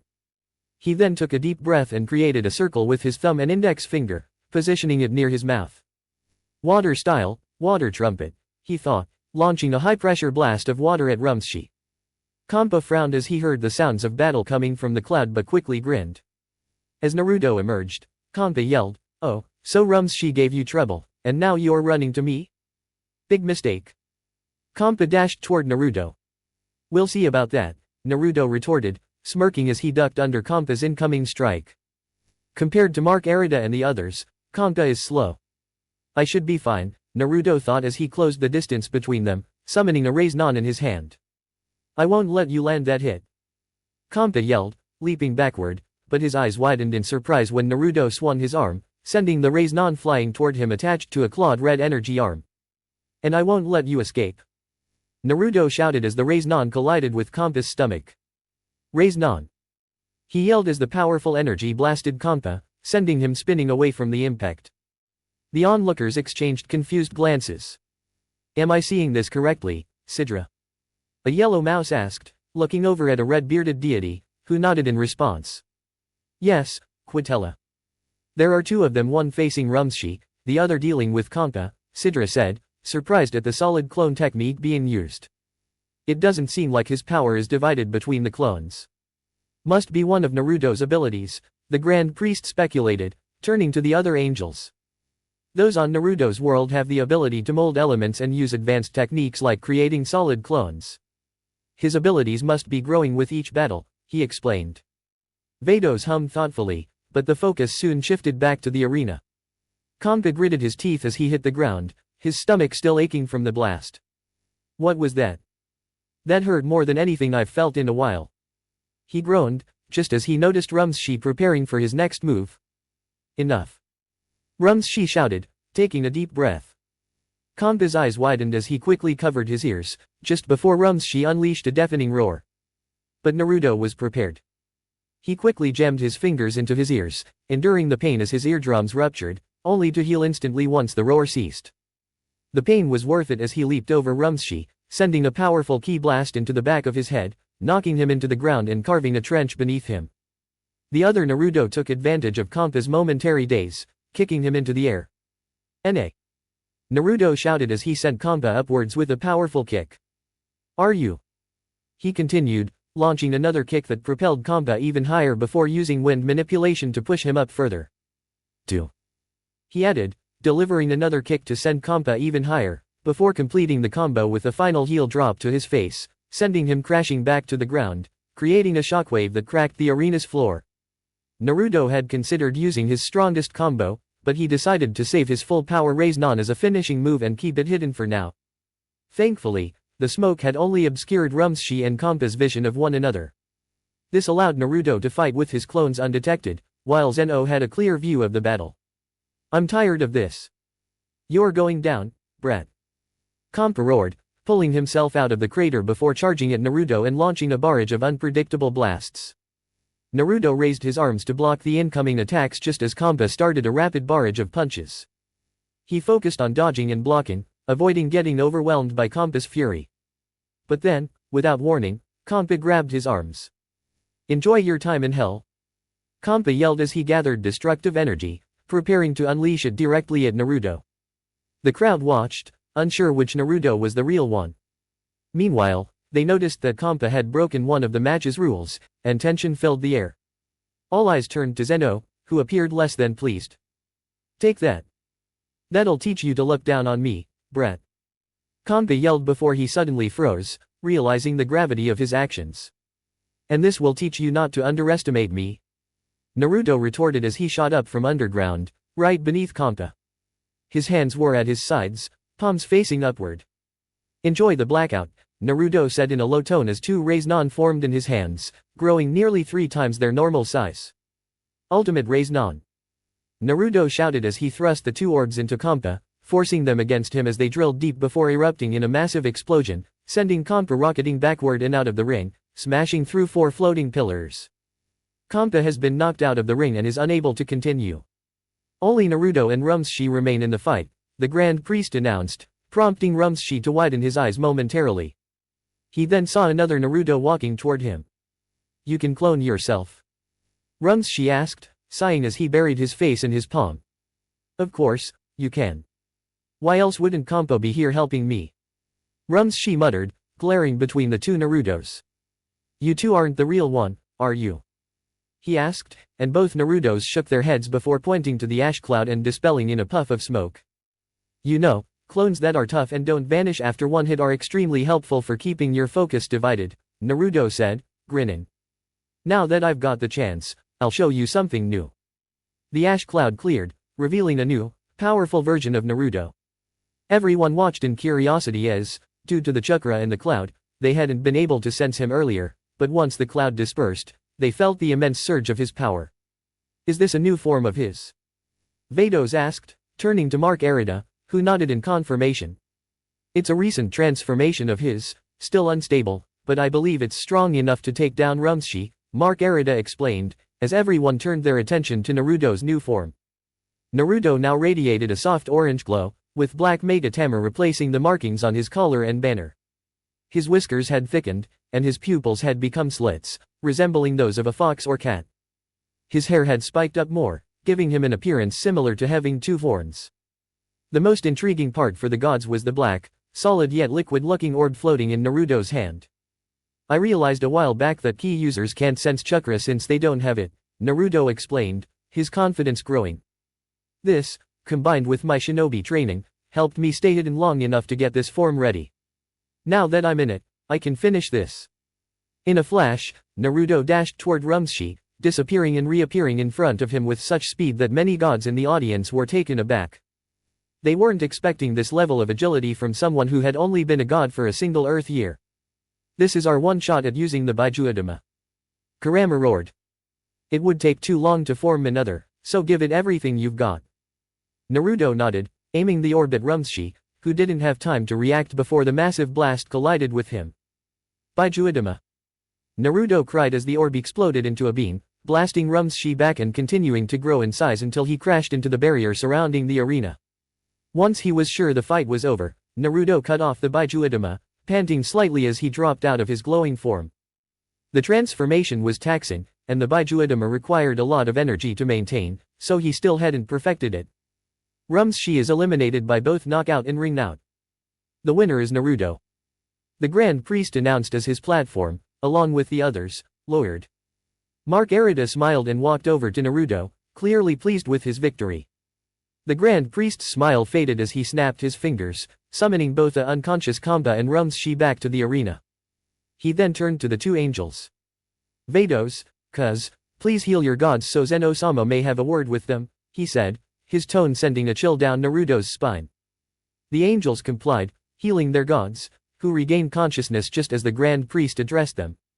Zeno stepped forward, his usual cheerful expression gone, replaced by a stern face that signaled his displeasure. "I'm not happy with you two. Not only did you force Naruto into a fight with you both, but you also made bets with both of your angels and had Naruto bet his own, Zeno said, his tone making it clear that he was not amused. For that, and losing, I am imposing a penalty. You will have to wait 500 Earth years before you can acquire another god. Both Vados and Kuz will be assigned to Naruto, as he won. If you wish to communicate with them, it will be through your Supreme Kai, Zeno continued, making both Kampa and Rumshi flinch. Zeno then shifted his attention solely to Kampa. You also violated the rules by using destruction energy with the intent to kill Naruto. For that, you will be erased, Zeno said coldly, raising his hand to deliver the final judgment. Just as Zeno's hand began to glow with white light, Naruto quickly stepped forward, calling out to him. Wait, Zenchan. Naruto exclaimed, causing all the gods to freeze at the name he used for Zeno. How about instead of erasing him, we punish him another way? Naruto suggested quickly, catching Zeno's interest. What do you have in mind? Zeno asked, his face softening into a smile. Naruto leaned down and whispered something in his ear that made Zeno burst out laughing, surprising everyone around. I like that, Zeno said with a nod. Okay, instead of being erased, you'll be placed on a 500-year diet, he declared, causing Kampa to drop his jaw. Any food you touch will turn into salads and fruit. If you exceed a certain calorie limit without exercising, it'll transform into glasses of water, Zeno said, before a loud laugh echoed through the room. It was suddenly cut short, which made Naruto chuckle a bit. Naruto, Vados, Kuz, and Marcarita, please come with me. Everyone else, return to the main hall and wait for the Grand Priest's summons. Rumshi and Kampa are free to leave, Zeno instructed, teleporting the two losing gods away before leading the others to another area with the Grand Priest in attendance. Naruto followed Zeno as they arrived in a familiar room, the one he had been taken to earlier by Marcarita. They continued forward until Zeno sat on his throne, signaling everyone to halt. Marcarita stood beside him, while Vados and Kuz flanked the other side. The Grand Priest stopped before them. First, I want to apologize for the trouble caused. I didn't mean to instigate anything, Naruto said, a slight frown on his face. Zeno waved him off. You didn't start anything. The Grand Priest showed me everything from Rumshi approaching you, to you refusing to bet Marcarita, to Rumshi threatening to attack planets in your universe, Zeno explained as the Grand Priest nodded in agreement. Nothing happens in Zeno's realm without his knowledge. I must say, you handled the confrontation and the battle rather well, the Grand Priest commented with a smile. I agree. You were really impressive, Naruto. Especially when you turned orange and started glowing. Zeno added with a smile, causing Naruto to scratch the back of his head in embarrassment. Thanks, but what about Vados and Kuz? Are they really going to be my angels along with Marcarita? Naruto asked, feeling guilty about treating them like prizes without considering their wishes. Don't worry, we don't mind being your angels. You seem entreating, Vados replied with a smile. If Rumshi was careless enough to wager us, then we clearly weren't needed by them. We'll happily join you, Kuz said, her pout turning into a smile. Zeno nodded. If their gods were so quick to offer them up, without any hesitation like you did, then they clearly don't deserve them. I'd prefer they go to you, who will make the best use of their training, the Grand Priest said as Zeno jumped off his throne and walked towards them. I want you to travel around and learn more. You're very interesting, and I want to see you grow stronger. I've already mentioned this to Heels, so Universe 2 will be your first stop, Zeno said, snapping his fingers. Take this, Zeno added as a blue and purple button appeared in front of Naruto. If you press the blue button, it'll bring you to me. If you press the purple one, it'll bring me to you. Use it if another god gives you trouble entering their universe. I won't tolerate such behavior again, Zeno explained, his tone serious despite it not being directed at Naruto. Naruto shivered slightly before inspecting the disc. Thanks, Zenchan. I'll keep you updated, and if I find something you might like, I'll bring it back as a souvenir, Naruto said, making Zeno look at him with interest. Oh, that sounds great. I'll look forward to it, Zeno said with a wide smile. The Grand Priest smiled as well. Regarding actual matters, your destruction energy output is at good levels, and your mortal level is stable. I expect it to improve as you embrace your role as God of Destruction. Keep up the good work and make sure to get along with your two new angels, the Grand Priest advised, and Naruto nodded in acknowledgement, bowing, an action his angels mirrored before they exited after Zeno nodded his approval. As they walked out, Naruto rubbed the back of his neck with a frown. Well, he said, looking at Vados and Cuz, I hope we get along. As do we, Cuz said with a smile. You're unlike our former gods in both appearance and personality, she added. Just then, another god and angel approached. I have to say, that fight was quite something. I like how you convinced Zeno-sama to change my brother's punishment into a diet. Said a slimmer version of Kampa, dressed in blue rather than red, accompanied by a male angel. I'm Beerus, god of destruction for Universe 7 and Kampa's brother. This is Whis, my angel. Beerus introduced himself as Whis nodded in greeting. I must say, it's unusual for multiple angels to serve a single god of destruction. Are you alright with this outcome? Whis asked Vados, who smiled and nodded. Yes, I'm quite fine with it. You saw Naruto out there, he's fascinating, having a secondary power other than Ki. Plus, there are other reasons why he piques my interest, she replied, glancing at Marcarita, who was smiling beside Naruto. Nice to meet you both. It seems you aren't too upset about me defeating your brother, Naruto said, to which Beerus waved it off. Why would I be upset? He had it coming, just like Rumshi, Beerus smirked before eyeing Naruto. If you were able to surprise Belmod enough to kill him, you've earned your title. Your defeat of Rumshi and Kampa proves your strength. If you ever want to fight or anything, have one of your angels contact Whis. Your chakra is fascinating, and I'm curious about your home, Beerus said, prompting Naruto to smile and nod. Sure, I'll keep that in mind.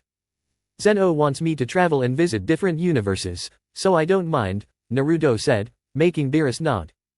If Zeno wanted it, Beerus wasn't going to argue, especially since this new god's growth would make things more exciting. Well, if you ever want a tour of my universe, I know some places with amazing food.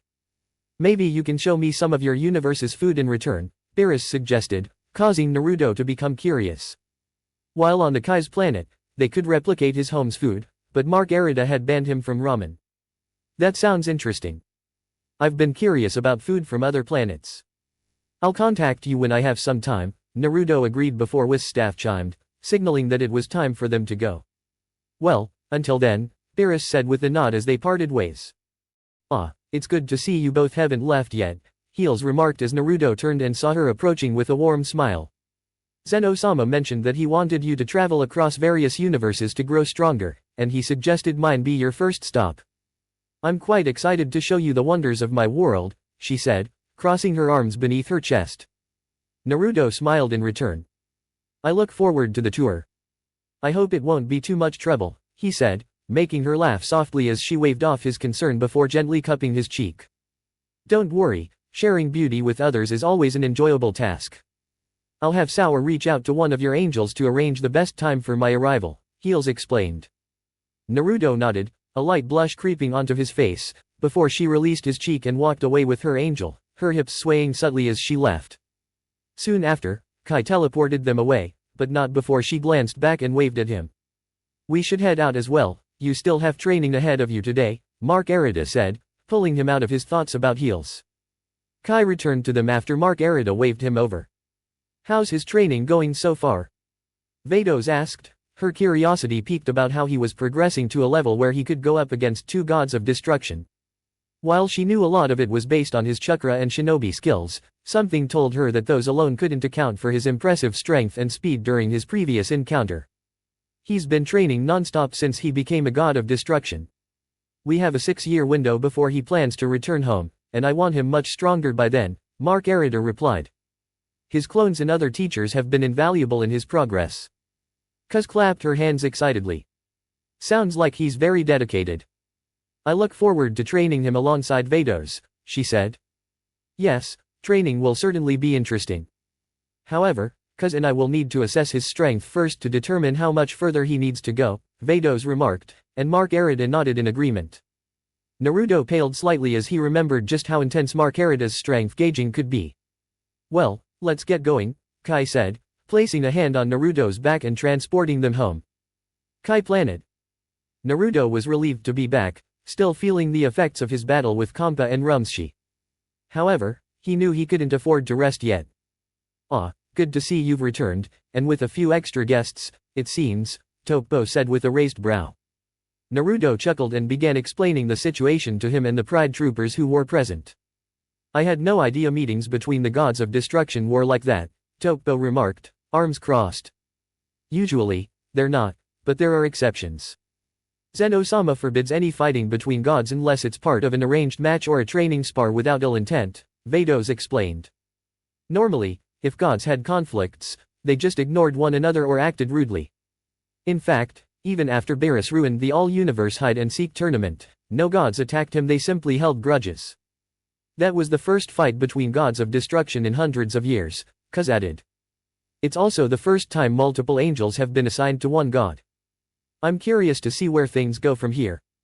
Tokpo smiled at the two angels as Naruto, feeling a little nervous, walked over to Marcarita. Hey, Marcarita, can we talk for a moment, alone? He asked. She raised an eyebrow but nodded and turned to the others. Please excuse us for a bit. You may ask the Pride troopers about Naruto's training while we're away, she suggested, and then followed Naruto into the house they had been staying in during their time on the Kai's planet. What is it you wanted to talk about? Marcarita asked, noticing the frown on Naruto's face. You know exactly what I mean, Naruto said, scratching the back of his neck awkwardly. Marcarita smiled softly and nodded as she giggled. Yes, but it's interesting to see you get shy. You want to know why I kissed you on the cheek, right? She asked. Naruto nodded, a faint blush coloring his cheeks, which only made her giggle more. To be honest, Naruto, I'm not entirely sure, Marcarita admitted with a sigh. As angels, we aren't meant to fully experience emotions the way other beings do. We're created to serve the gods of destruction, and nothing else. She paused, her voice softening. When I saw those two waiting for you below and realized the danger you were in, I felt worried. I wanted to do something to encourage you, to urge you to win. But I can't quite explain why my body moved to kiss you like that. Please give me some time to figure it out. Naruto gently took her hand, his gaze sincere. It's okay, Marcarita. You don't have to rush into anything. This is new for you, and I don't want you to feel uncomfortable, he said with a smile. Thank you, Naruto. You're very kind.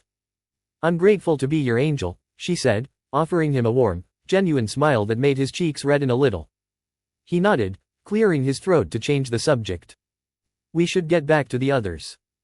They're probably waiting for us, Marcarita said, releasing his hand before leading the way out of the house, with Naruto following behind, trying to calm his blush. After hearing from the others, I must admit, this chakra of yours fascinates me, Vados said as she approached him.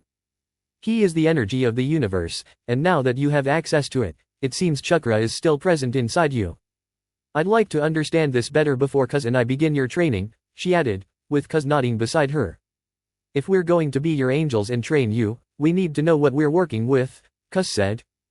I hope you're ready, though, as our training will be intense to meet your 6-year deadline. Naruto smiled, determined. Just 1 year ago, he had no serious teacher, and now, not only had he become a god of destruction, but he was also surrounded by powerful beings like the Pride troopers, and he had gained 2 more angels as his mentors. I'm ready for anything you have planned. I'm determined to grow stronger so I can protect those I care about, he said, earning smirks from those around him. Good. Then let's start with chakra, Vados said, her curiosity piqued to see how her new god would surprise her. Konoha, Sakura's POV. Sakura wiped the sweat from her forehead as she accepted a water bottle from Shizen to cool down after Tsunade's intense training session. Though it had been grueling, she couldn't complain. She had specifically requested this level of intensity when she asked Tsunade to take her on as an apprentice. Ever since Naruto's disappearance over a year ago, she had thrown herself into her training. He wouldn't have run off with whoever if I hadn't pushed him with that ridiculous promise to bring Sasuke back, she thought, her mind repeating this sentiment as she pushed herself to become stronger. Sensei, have you heard from Jiraiya? Any updates on Naruto? Sakura asked, having seen Jiraiya return to the village the previous day and hoping for some good news. Unfortunately, no. But if there's anything, you'll be one of the first to know, Tsunade replied, understanding how worried Sakura was. She was just thankful that instead of moping, the girl had focused her energy on becoming stronger. Still so concerned about Naruto. Does this mean you're finally returning his feelings? I bet if he knew, he'd be back in a heartbeat, Tsunade teased, her and Chizun sharing a smirk, while Sakura's face turned crimson. What? No. I just want to make sure the idiot is okay and that he regrets making us worry so much. Sakura stammered, a dark blush staining her cheeks as Tsunade and Chizun chuckled softly. Good luck with that. But with your progress, or should I say, your developments, Tsunade added, gesturing at Sakura's now noticeable curves, causing the pink-haired girl to immediately cover herself. I'm sure Naruto wouldn't mind coming back to see you, Tsunade finished with a sly grin. I never realized that my training would lead to such changes in some people, but I guess it's not a bad thing. Ugh, sometimes you're as bad as Jiraiya. Sakura mumbled, making Tsunade roll her eyes and dismiss her with a wave, turning her gaze towards the distance. Wherever you are, I hope you're safe. Tsunade thought, as many others shared the same wish. They just wanted Naruto back home safe. Kai's planet. Vados hummed thoughtfully, listening intently as Naruto explained chakra and the shinobi arts. That explains why none of the other gods of destruction could tell which one was the real you or sense you within the smoke cloud. It seems chakra is something they cannot detect at all, so the smoke completely blocked their ability to sense anything. Most intriguing, she said, clearly impressed by Naruto's unique qualities among the gods. But they did respond to my cloak mode and the Baijuidama, Naruto pointed out, and Kaz nodded with a knowing smile. If I had to guess, it's because your cloak amplified your energy so much that it mixed with your ki, making it detectable by them. As for the Baijuidama, they reacted to it because it emitted an energy similar to destruction energy and radiated immense power, Kaz explained, while Vados agreed. Chakra is remarkably versatile. Is there anything else you can do with it? Vados asked, already aware that Naruto could create clones and control elements, but she was curious about other potential uses. Well, I can summon toads since I signed the contract with them, though I'm not sure if I can summon them all the way out here. The technique is usually used to call them on my home planet. Besides, I've never really had a reason to summon them, especially since they'd just let Jiraiya know where I am, Naruto grumbled, clearly not wanting the sage to find him. Well, we could always return to your planet, somewhere far away where no one can detect us, and teleport before they can track you, Marcarita suggested, but Vados shook her head. Actually, I think it's best to stay here. You might be able to do it if you enhance your chakra with your ki. You did it briefly when fighting against Kompa and Rumshi, so why not try replicating it? Vados proposed, and after a nod from Marcarita, Naruto decided to give it a shot. He took a few deep breaths, raising his ki while simultaneously controlling his chakra. Mixing the two was tricky because unlike ki, chakra had a set pathway that he had to navigate to blend the energies together. Through his training, he had learned to combine them, though it took a bit of focus. Once he felt confident the two energies had mixed, he quickly went through the hand seals, biting his thumb and swiping the blood across his palm. Summoning jutsu. He called out, pouring extra chakra into the technique before a cloud of smoke enveloped them. Where am I?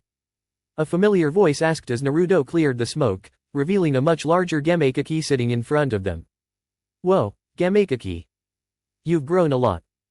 Naruto exclaimed, and the orange toad looked at him, eyes wide, before grabbing him in a hug. Naruto? Everyone's been worried sick about you. Where have you been? Gamekaki asked, shaking Naruto slightly before noticing the unfamiliar surroundings. Okay, definitely not Fire Country anymore, he muttered. Vados stepped forward to inspect him.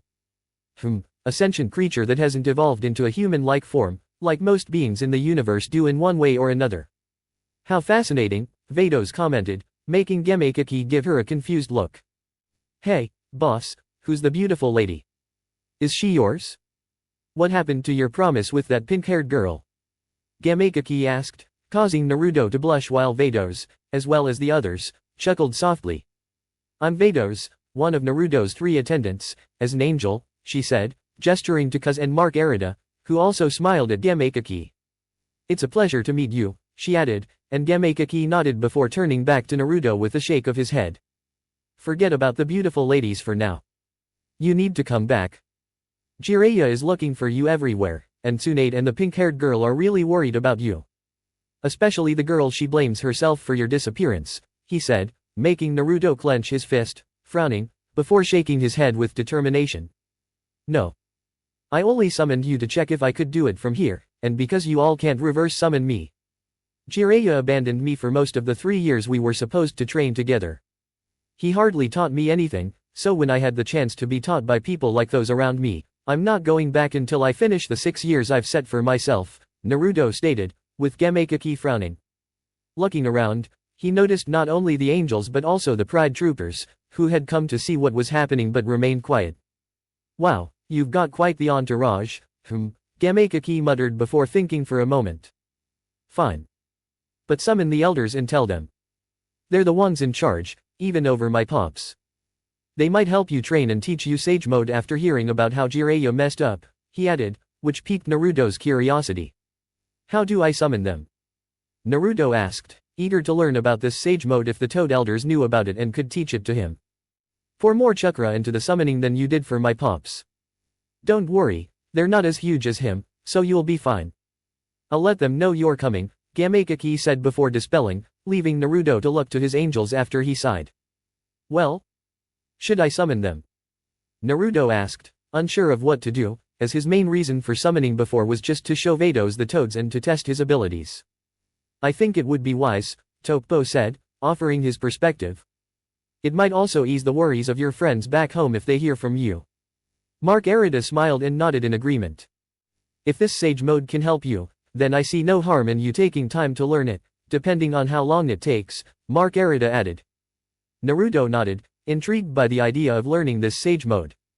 Well, here goes nothing, though, you might want to stand back in case I summon a toad the size of a mountain, Naruto warned as the 3 angels floated over to the Pride troopers, erecting a protective barrier around them. Don't worry, I'll help as well, Kurama added. Naruto nodded before focusing his ki, specifically his godly ki this time, and once again ran through the hand seals, slamming his hand on the ground. The resulting smoke was smaller than the previous summoning with Gamekaki, and Naruto immediately suspected something was off. As the smoke cleared, he was surprised to see 2 small toads instead of anything massive. One toad was green with white bushy eyebrows, a spiked hairdo at the back, and a goatee, while the other was purple, lumpier, and both wore black cloaks. Pa, where are we? The purple one asked, and the green one looked up at Naruto with a frown. Are you Naruto? The green one asked, and Naruto nodded. Yeah, and I think we have a lot to talk about. How about we go inside and I make some tea? Naruto suggested, and the 2 toads nodded. He turned to Dokpo and the Pride troopers. Don't worry, take your time. We'll go join the others on patrol, Dokpo said as Kai nodded and walked over to transport them away safely. So where exactly are we? This doesn't look or feel like the elemental nations, and those outside don't look human, the green one observed once they followed Naruto inside and took seats as Kuz brought over cups of tea. You're on the planet of the Kai, several light years away from your home planet, Kuz explained, causing the purple toad's eyes to widen. Marcarita continued, and it's where Naruto has been training for his new role as the god of destruction for Universe 11. The 2 toads exchanged confused glances before Naruto sighed. How about I explain everything from the beginning? Naruto offered as the toads looked just as confused as he had when he was first thrown into the situation. He recounted his journey, from venting in the forest to defeating Belmod and everything that followed. As he spoke, the 2 toads seemed more understanding.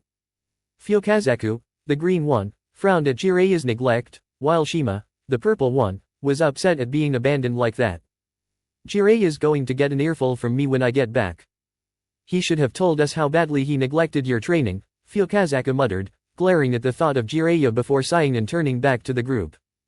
But, I admit, this is all way too unbelievable, yet, seeing everything here, I can't do anything but believe you, Fyokazaku said, taking a sip of tea and setting it down. I'm glad you're improving, but did you really have to? Shima asked, frowning. You've got everyone in Konoha worried about you, she added, and Naruto sighed. I didn't mean to. My letter was supposed to ease their worries, not make them worse. Can you 2 reassure them that I'm safe and fine, but keep everything else hidden? I want it to be a surprise for them, he asked. The 2 toads looked at each other before nodding with a sigh. Yes, we will make sure of it, Fyokazaku responded, stroking his beard. Gamekaki mentioned you are interested in mastering Sage Mode. Given your strength, you might be able to pick it up quite quickly, the old toad sage said, causing Naruto to furrow his brow slightly. What exactly is Sage Mode? Naruto asked, intrigued but still not fully understanding the technique. It's a skill that allows one to absorb natural energy and combine it with chakra, tapping into the world's natural forces. It enhances physical abilities, speed, reflexes, and even the power of your techniques. It's a challenging skill to master, one that even Jiraiya hasn't fully perfected, Fukazaku explained, catching Naruto's attention. I want to learn everything I can to grow stronger. I have a whole universe to protect now, so if this can help, please teach it to me, Naruto said earnestly, looking the toads in the eye. Fukazaku chuckled at his determination. We can start whenever you're ready. But we'd have to head to Mount Mayaboka for the training, Fukazaku added, as Naruto hesitated for a moment. Vados, noticing the hesitation, spoke up. No need to worry, Naruto. You've got your meeting with Heels and both Cuz and I still need to assess your abilities before you head off again, the taller angel said with a gentle smile, glancing at the two toads. We'll bring you back when the time is right for that training, if that's agreeable. That works for us. We need to deliver your message first and allow things to settle before Jiraiya and the others catch up with us. They'll likely come looking once they find out we've spoken with you, Fukazaku replied, hopping off his seat. Take your time with your other training, Naruto. I can't believe you ended up in such a situation, Shima said with a chuckle as Fukazaku nodded in agreement. When you're ready to start training, just summon us again, and we'll check if it's safe to return, Fukazaku said with a wink. It was a pleasure meeting you, Naruto, as well as you three, he added, nodding at the angels. Naruto smiled and gave a quick nod of his own. Oh, wait. Before you leave, could you deliver a message to Sakura for me? Jiraiya and Tsunade will know who she is, so it should be easy for you to find her. I just want to make sure she's not too worried about me. Let me quickly write it down, Naruto asked, glancing at Marcarita, who conjured paper, pen, and an envelope for him. Fukazaku smirked as he waited for Naruto to finish the letter. Of course, Naruto, I'll make sure to pass it on to her, he said, giving a wink and a chuckle before disappearing with Shima. That went better than expected, Naruto sighed in relief, leaning back as the toads left. I thought they might try to drag me back. Hopefully, they can ease everyone's worries. Marcarita nodded, and Vados stepped forward with Cuz by her side. Well, shall we assess your skills? Vados asked with a smile. We'll focus on regular hand-to-hand combat and ki for now. Chakra can be evaluated later, Cuz added as Naruto nodded enthusiastically. I'm ready. I'm excited to have you both as teachers, so let's begin, Naruto said with a grin as he followed them outside. So, will this be one-on-one to get a feel for my abilities, or will it be both of you at once? The angels exchanged a glance and smiled. No, you'll be facing both of us at the same time with no chakra, Vados said as she summoned her staff. And remember, we're stronger than we appear, so don't hold back, Cuz added, summoning her own staff, both of them giving sweet, encouraging smiles before Naruto quickly leapt back to dodge a double thrust from the angels' staffs. Looks like you'll have to deal with both of us at once, huh? I'll help by calling out where to guard, but it'll all depend on how fast you react, Kurama warned, and Naruto nodded as he skidded back to regain control. Nice reflexes, but don't just dodge, Cuz taunted as Naruto's hands began to glow blue. He weaved through their strikes, focusing on evading while also preparing his own counter-attacks. I won't just dodge, Naruto muttered, ducking under another staff strike and then pointing his hand at Vados, unleashing a wide energy blast from his palm. Behind you! Kurama shouted, and Naruto instinctively spun, firing another blast in that direction, forcing the angels to back off for a moment. He used that opportunity to create a dust cloud beneath him with another downward blast. Thanks, Kurama, Naruto thought, his hands now covered in ki as he blocked several incoming blasts. The increased speed of the blasts began to overwhelm him, and he struggled to keep up, many of them striking him with painful force. Stop blocking and attack, kid. We're sitting ducks like this, Kurama urged. Naruto nodded and shot out of the dust cloud, only to find himself face to face with Vados, who appeared to have been waiting for him. With little time to react, he blocked a palm thrust but barely managed to duck under the next strike, quickly aiming a hand at her. Vados raised an eyebrow, noticing the spiraling energy in his hand. Oh? Looks like you've replicated your raise non-using ki, but it's not wise to depend too much on something like that, she remarked, watching the glowing sphere of energy in Naruto's palm. It's not like the regular Raise-Non, Naruto said with determination as he fired the blast from his palm. He leaped back to gain some distance, but the blast didn't hit Vados, who gracefully dodged it. The explosion behind her revealed a dome of swirling energy, a visible effect of the attack. I'm impressed, Vados remarked with a smile. Ki manipulation like that is rare and tough to master. She paused before adding, though I suppose your chakra experience helped with that. Let's see how many of those you can produce before you're overwhelmed. Naruto braced himself as he saw Vados and Kuz exchange a glance, then raise their staffs. A multitude of green ki orbs appeared in the sky, each ready to descend upon him. He realized dodging them all would be nearly impossible due to their sheer number, so he opted to destroy them as they fell. Focused, he fired Rasengan-style ki blasts, each one expanding on impact and clearing out multiple orbs. The more blasts he fired, the faster they kept coming, and soon, he found himself struggling to keep up. With the orbs closing in, his attempts to create more Raise-Non ki blasts became frantic, each one only destroying a few before the next wave came. When the attacks began to overwhelm him, Naruto flew backward to avoid the relentless assault. He could hear Kurama's voice urging him to keep fighting. You've held out longer than I expected, Kuz said with a grin, appearing behind him and kicking him hard enough to send him flying into the ground. Naruto winced, pulling himself up from the trench he had made. I'm working on it, he replied, dusting himself off.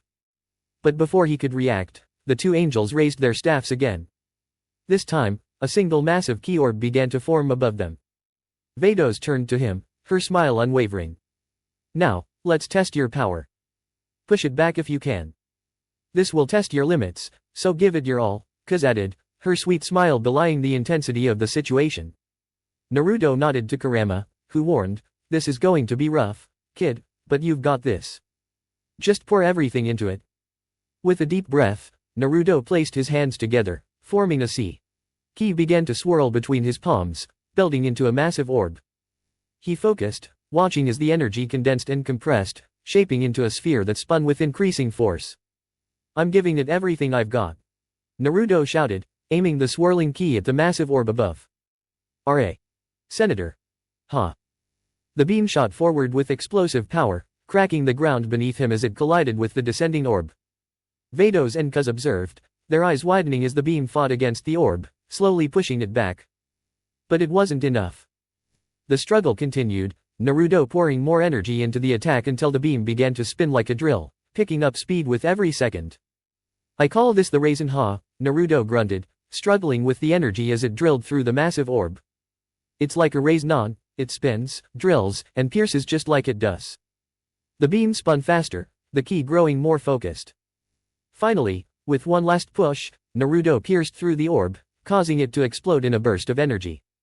Naruto fell to his knees, exhausted but grinning despite the strain. So? How did I do? He asked, panting, his smile never fading. Kuz smiled warmly. You exceeded our expectations. Vados nodded, her smile matching Kuz. Well done, Naruto. That means we're expecting a lot from you during your training, and we will push you hard to make sure you meet our new standards. Are you ready for that? Vados asked, and Naruto stood tall, locking eyes with her and nodding confidently. Bring it on. I want to get stronger, so I'll take on any challenge, no matter how tough it is, Naruto responded, prompting a soft chuckle from Vados before she turned to Marcarita. You've really chosen an interesting student this time, sister. This will be fun to watch, Marcarita commented, her curiosity piqued. Definitely. This will be exciting, Kuz added, spinning around playfully. Marcarita smiled at the praise for her chosen student, eagerly anticipating his progress. Shortly after the elders left. So you're telling me Naruto called for you, and you didn't bring him back with you? Jiraiya shouted in frustration, causing Kazaku to leap up and smack him with his cane, knocking the Sen to the ground. Yeah, well, unlike someone who ditched him to chase after women instead of training, Naruto has competent teachers now. Kazaku shouted, his eyes blazing as he and Shima glared at Jiraiya, who chose to stay down in embarrassment. Putting Jiraiya's failings aside, did you say teachers more than one? Tsunade asked, intrigued by the elder's use of the word. Yes, from what I can gather, he's got 3 main teachers, and they are all powerful women. Plus, there are other strong warriors around him, all determined to make him strong, Shima explained, smiling as she thought about Naruto's new, dedicated training team. She was pleased to see that Naruto was finally getting the proper mentorship he deserved, unlike in the past when his teachers hadn't cared. Tsunade felt relief at hearing this, though she was still upset that Naruto had felt the need to leave in the first place. She knew he had promised to return, and she believed in that promise, but the worry still lingered. Can you tell us anything about his whereabouts? Just so we can have some peace of mind. She asked, looking at the toads for some clarity. It's complicated, but the most we can say is, he's definitely not in the elemental nations anymore, Fukazaka replied, rubbing the back of his head in frustration before he suddenly brightened. Oh, and which one of you is Sakura? He asked, catching the attention of the girl in question. She blinked, slightly startled to be addressed. That's me, Elder, Sakura replied, raising her hand. Fukazaka smiled and turned to her. Ah, so you're his special one? He asked with a grin, rubbing his beard. Tsunade smirked at the interaction while Sakura blushed slightly, unsure of how to respond. Fukazaka then pulled out a letter. Here, the boy wrote this for you. He was worried you'd be upset, so he wrote you a note, he said, handing the letter to her. Tsunade snickered, watching her apprentice fluster, but Sakura was too embarrassed to acknowledge it directly. Thank you, Elder. This really means a lot, Sakura said, taking the letter carefully as she examined it. You don't have to worry, we won't pry into it. You can read it in private. Feel free to use my study, Tsunade said warmly, gesturing toward the door. Sakura nodded, quickly heading off to read the letter alone. You idiot. You better have a good reason for this, Sakura thought, shaking her head as she opened the letter. Letter from Naruto. Dear Sakura. I'm really sorry for making you worry so much. I didn't mean for that to happen. I sent the last letter to Tsunade hoping it would ease everyone's concerns. I've set off on this journey to become stronger, with the goal of fulfilling my promise to you, but over time, it's become more than that. I want to become strong enough to protect everyone I care about. I won't go into too much detail. It's not something I can explain easily in a letter, but I've reached a point where I need to be stronger to protect everyone back home. I promise I'll return in 5 years, and when I do, I'll show you how much I've grown, not just in strength, but as a better person. With love, Naruto. Sakura shook her head with a small smile, feeling both exasperated and touched. You idiot, even when you think of yourself, you're always thinking about others, about me, she thought, laughing softly as she clenched her fists. No, I can't let you be the only one who grows stronger. I'll show you just how much I've improved too. And when you return, I'll be there to show you you're an idiot for thinking you had to do this alone. 5 years from now, Sakura vowed, she wouldn't be the same teammate she once was. She'd be stronger, and Naruto would see that. 5 years later. Naruto was both nervous and excited as he and his angelic mentors prepared for his return to Konoha.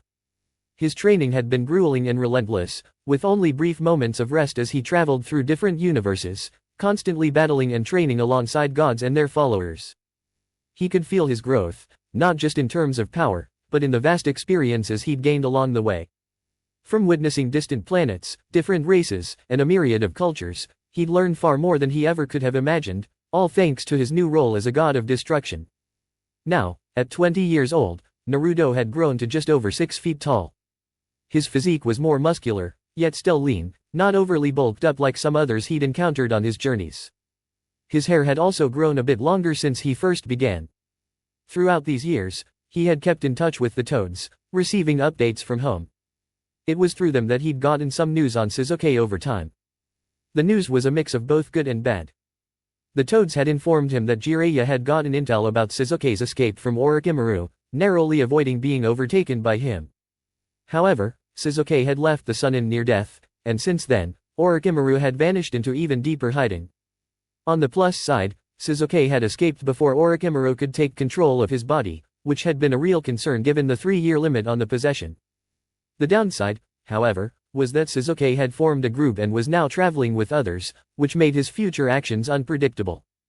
Rumors had even surfaced that Sasuke had joined the Akatsuki, a group that was also targeting Naruto and other Jinchuriki.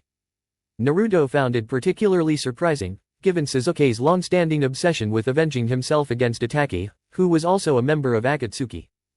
Though part of Naruto was surprised Sasuke hadn't gone after Itachi yet, he wasn't overly concerned about it. In the end, it didn't matter much to him. What mattered was that Sasuke hadn't been overtaken by Orochimaru, and it made Naruto feel that his gamble to leave for training had been worth it. Naruto had known the risks of leaving, especially when Orochimaru was so close to taking Sasuke's body. But he believed that Sasuke wouldn't let that happen. He trusted that Sasuke had a plan of his own. Still, he couldn't ignore the dark path Sasuke was walking, and while he still considered Sasuke his friend, he understood now that the bond between them had become distant. The moment Sasuke had chosen power over their friendship by leaving for Orochimaru, Naruto knew he couldn't keep chasing after him forever. Sasuke had made his choice. Naruto would still fight for Sasuke, of course he wouldn't give up. But he knew the fight to bring Sasuke back might have to be a battle in a much different way. His training had prepared him for that, even if it meant bringing Sasuke back as a prisoner, should it come to that. Naruto, breakfast is ready. Come on down before we leave. Marcarita called out, snapping him out of his thoughts. He had been staring at his reflection in the mirror, contemplating the man he had become. He smiled, breathing in the delicious aroma of the meal. The sight of the massive spread of food only made his mouth water. We figured, since today marks the end of your 6 years of training, we'd give you a big breakfast before you head home, Vados explained as she set down the food. She then placed her hands on his shoulders and gently guided him to the seat between her, Marcarita, and Cus. Unfortunately, the Pride Troopers had to handle an emergency on one of their planets. But they assured me that once things settle down, 2 of them will come by to visit, Marcarita added, sitting beside him. I bet Kokot will be the first to show up, Vados said, smirking, causing Naruto to blush slightly. He knew exactly what she was implying. Honestly, it's surprising it took her this long to confess. 4 years is quite a while to keep such feelings quiet. If it weren't for the ongoing bet on her team, she might never have told you, Cus teased, making him groan and bury his face in his hands. I'll never forget her confession. She invited you to her home planet, gave you a tour in a sundress, and then confessed her feelings beneath the village's sacred tree. The tradition there is that confessions under that tree lead to eternal love. It was so romantic. Marcarita added, smiling softly as she looked at him. Naruto flushed, remembering the scene all too well. Can we please not talk about my love life? I really don't need to be embarrassed right before heading back home, Naruto groaned, giving them a half-exasperated, half-amused look. His angels giggled at his reaction, which only made it worse. If we kept talking about your love life, we'd be here all day, Marcarita said, grinning widely, causing Naruto to groan again, his face turning even redder.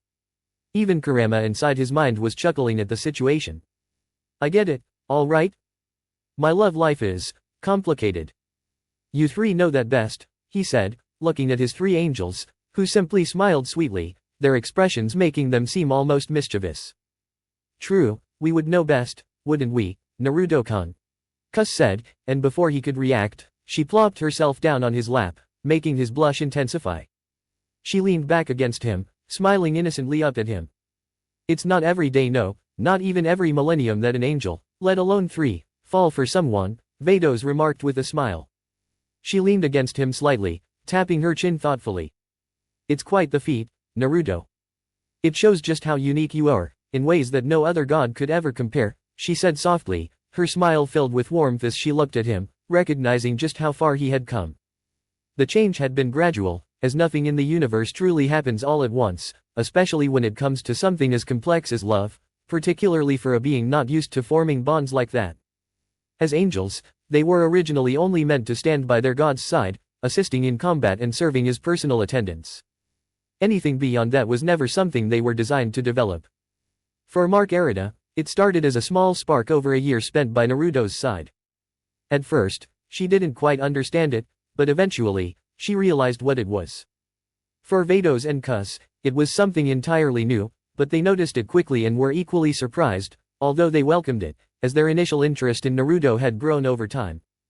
They had already found themselves drawn to him since the moment they met, and as their feelings deepened, they too decided to confess, just as Marcarita had once she understood her own emotions.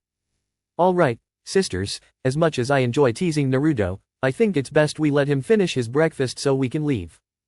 He's probably eager to return home, Marcarita said with a giggle, which made Naruto grumble slightly at the mischievousness of his angels when it came to teasing him. But then again, it was a small price to pay to have beings as powerful and supportive as them around him. Once breakfast was over, Naruto could hardly contain his excitement to finally head home. The three angels ensured that everything they might need was stored in the magical space within their staffs, all sharing a combined storage. Now that everything is ready, I believe it's time to go. Kai will alert us when the others are ready and make sure everything is in place. Are you prepared? Marcarita asked, smirking as she saw how excited Naruto was, practically radiating energy. Yeah, I'm ready. I can't wait to see everyone, to see how they've grown, how strong they've become, and to show them that all this time I spent out here was worth it. Let's go. Naruto cheered, fist pumping the air as the angels giggled and each placed a hand on his shoulder. Let's move, Vados said, and in an instant, the four of them disappeared with a flicker. Elemental Nations, near Konoha. As soon as they appeared using the Kai technique, Naruto took a deep breath and looked at the familiar surroundings. The trees of Konoha were unmistakable. Ah, it feels great to be home. Well, almost home, but you know what I mean, Naruto said, turning to his angels, who nodded in agreement. Isn't it time you summoned a toad to inform the others? Cuz reminded him, causing Naruto to chuckle and nod in realization. Right. Sorry, I got a little too caught up in the excitement. He said, and his angels smiled, finding his enthusiasm endearing. It showed his deep connection to his home and the people in his life from before he became a godlike figure. With a puff of smoke, Naruto summoned the Toad Elders, who greeted him warmly. Ah, so the time has finally come, huh? Time to return home. Fukazaku asked with a smile, as Naruto nodded in confirmation. Yeah, sorry to bother you two with this, but you're the smallest toads I know since Gamekiki grew so big, Naruto said, while Shima hopped onto his shoulder. No need to apologize, Naruto. We're happy to help with your return, Shima said, patting his cheek fondly. You've really grown so much over the years. I'm sure you'll do great things back home. I'll go and warn Tsunade. Ma will let you know when I'm done. Also, don't forget to give Jiraiya a good smack for us if you're still planning to do what you said after completing your Sage Mode training, Fukazaku added with a smirk, and Naruto grinned back. You can count on it, Naruto replied, giving a thumbs up as Fukazaku chuckled. You do realize Tsunade and Sakura will still be pretty upset with you, right? Even after all those letters, Shima said, watching Naruto's face grow more serious. I know. But I'll be able to show them it wasn't all for nothing. I had a good reason for it, and I'll explain it to them. I'll take whatever punches they throw, Naruto said confidently. I'm sure they'll understand eventually. Shima smiled proudly and patted his cheek once more. You've become so mature, Naruto. I'd say it's mostly due to the company you keep, though. She gave a meaningful glance at the three angels, and Naruto nodded, not denying it. Well, Pa went back to Mount Mayaboku, so you're all set now. Go show the world what you've learned, and you all keep Naruto in check, all right? Shima said, looking at the angels before dispelling. Of course, that's what we're here for, Marcarita said, before looking back at Naruto. Best not keep them waiting any longer. Ready. I've been waiting 8 years to come home, 2 from the failed training with Jiraiya and 6 off-world. Let's not waste any more time, Naruto replied, glancing over his shoulder at his angels before they placed their hands on him again and vanished. The instant they reappeared, Naruto wasn't surprised when a fist came flying toward his face. He didn't need to guess who it came from, his body reacted instinctively, blocking the punch with just 2 fingers. You know, I do deserve that, Naruto said with a frown, as he lowered the fist to reveal a familiar, pink-haired girl. The change had been gradual, as nothing in the vast universe ever happens suddenly, especially when it comes to something like love, which is hard to develop in a being that typically doesn't form such attachments. As angels, their main role was to stand by their deity's side, help them with battle tactics, and serve them as attendants. Anything beyond that was never part of their nature. For Marcarita, it was a spark that developed over the course of a year spent by Naruto's side. At first, she couldn't quite understand it, but over time, she realized what it truly was. For Vados and Kuz, however, the feeling was unfamiliar but undeniable. They both recognized it faster, surprised but intrigued. They had always been fascinated by Naruto as a person from the moment they met him. Their admiration grew over time, and when Marcarita finally understood her feelings, both Vados and Kuz chose to confess to him, following suit. Alright, sisters, as much as I enjoy teasing Naruto, I think it's better for him to finish his breakfast so we can leave. He's probably eager to return home, Marcarita said with a playful laugh. Naruto grumbled slightly, realizing how mischievous his angels were when it came to teasing him. But still, it was a small price to pay to have such powerful and helpful beings constantly around him. With breakfast finished, Naruto was thrilled to finally go back. They had everything they needed, stored inside the staffs of the three angels, which served as shared storage. I think everything's ready for us to go. Kai will alert us when the others are ready to make sure we're all set. Are you prepared? Marcarita asked with a grin, noticing how excited Naruto was, practically vibrating with energy. Yeah, I'm ready. I can't wait to see everyone, see how they've grown, how strong they've become, and show them that my time away was worth it. Let's go.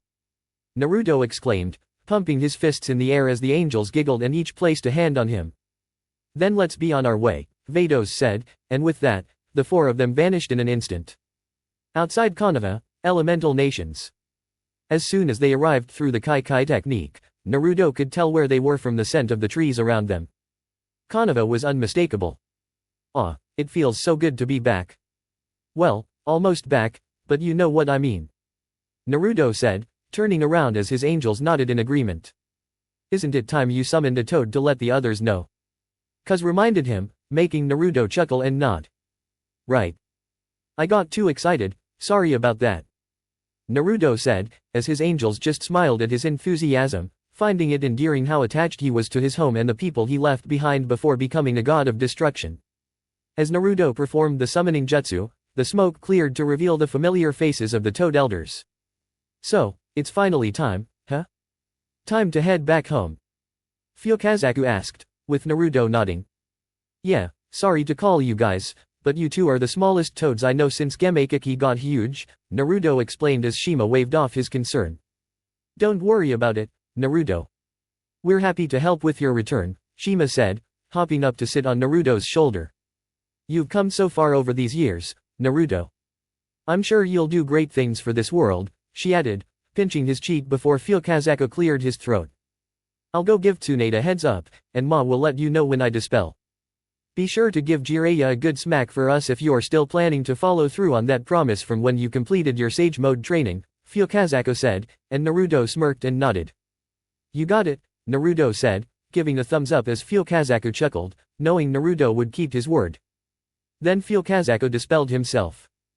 Just so you know, Tsunade and Sakura will still be upset with you, even after all your letters, Shima commented as Naruto gave a serious nod.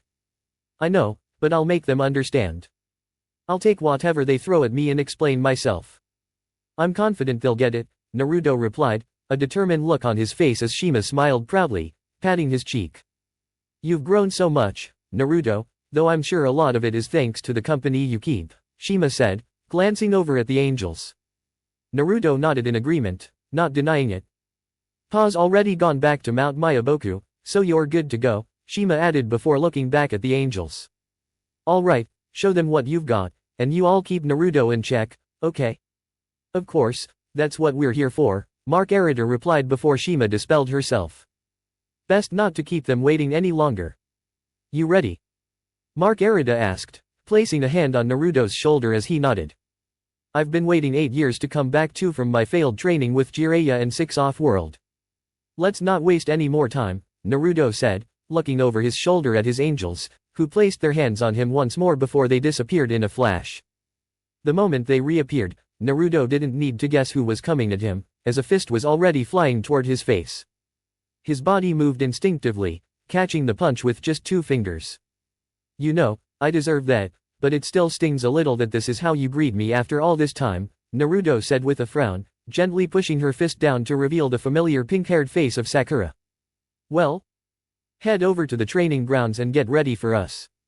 We'll be there soon enough, Tsunade said, waving him off with a smile. Naruto nodded, pleased that at least Tsunade had some faith in him, confirming he wasn't just rambling. Got it, Naruto replied, not needing to look at his companions as they once again teleported him to the familiar training grounds. That went better than expected, didn't it, Naruto? Kuz asked, and he nodded, stepping over to a familiar set of posts, sitting atop the middle one. Oh yeah, I was fully prepared for them to think I was crazy. But having Tsunade supporting me will make things so much easier. Now, all that's left is waiting, Naruto said with a smile as one of his angels brewed him a cup of tea. He was honestly surprised by how quickly everyone had gathered. Tsunade walked in with the group following her. Naruto grinned, taking in how much his friends had changed. The men had matured in various ways, some in unexpected forms like Koji and Kiba, while others, like Shikamaru and Rock Lee, seemed largely unchanged. The women had also changed significantly, either in appearance or style, like Tenten, Ino, Temari, and particularly Hinata. Ino, while always attractive, had become even more striking. Her blonde hair now cascaded down to her calves, almost reaching her ankles, and her bangs covered her right eye. She wore a sleeveless, high-collared purple top that hugged her figure and showed off her exposed midriff, paired with a purple skirt that sat low on her hips, extending to her ankles, and black high-heeled sandals. Temari had altered her look quite a bit too. Her hair, no longer styled in 4 ponytails, was now reduced to 2, with her bangs framing her face. She wore a black short-sleeved kimono that ended just above her ankles, with a long slit up the side, revealing the red obi tied around her waist. Like the others, she had matured as well, her chest now noticeably fuller. Hinata, too, had changed, her transformation almost as striking as Sakura's. Instead of her old tan jacket, she wore a light lavender sleeveless kimono-style blouse with a purple obi, paired with short dark navy shorts, thigh-high stockings, and black high-heeled boots. Her top accentuated her ample chest, which was clearly much larger than before. Whoa, Naruto. Is that really you? Where have you been? Kiba asked, rushing forward with a smile. Naruto hopped down to meet him, accepting Kiba's handshake in a one-armed hug.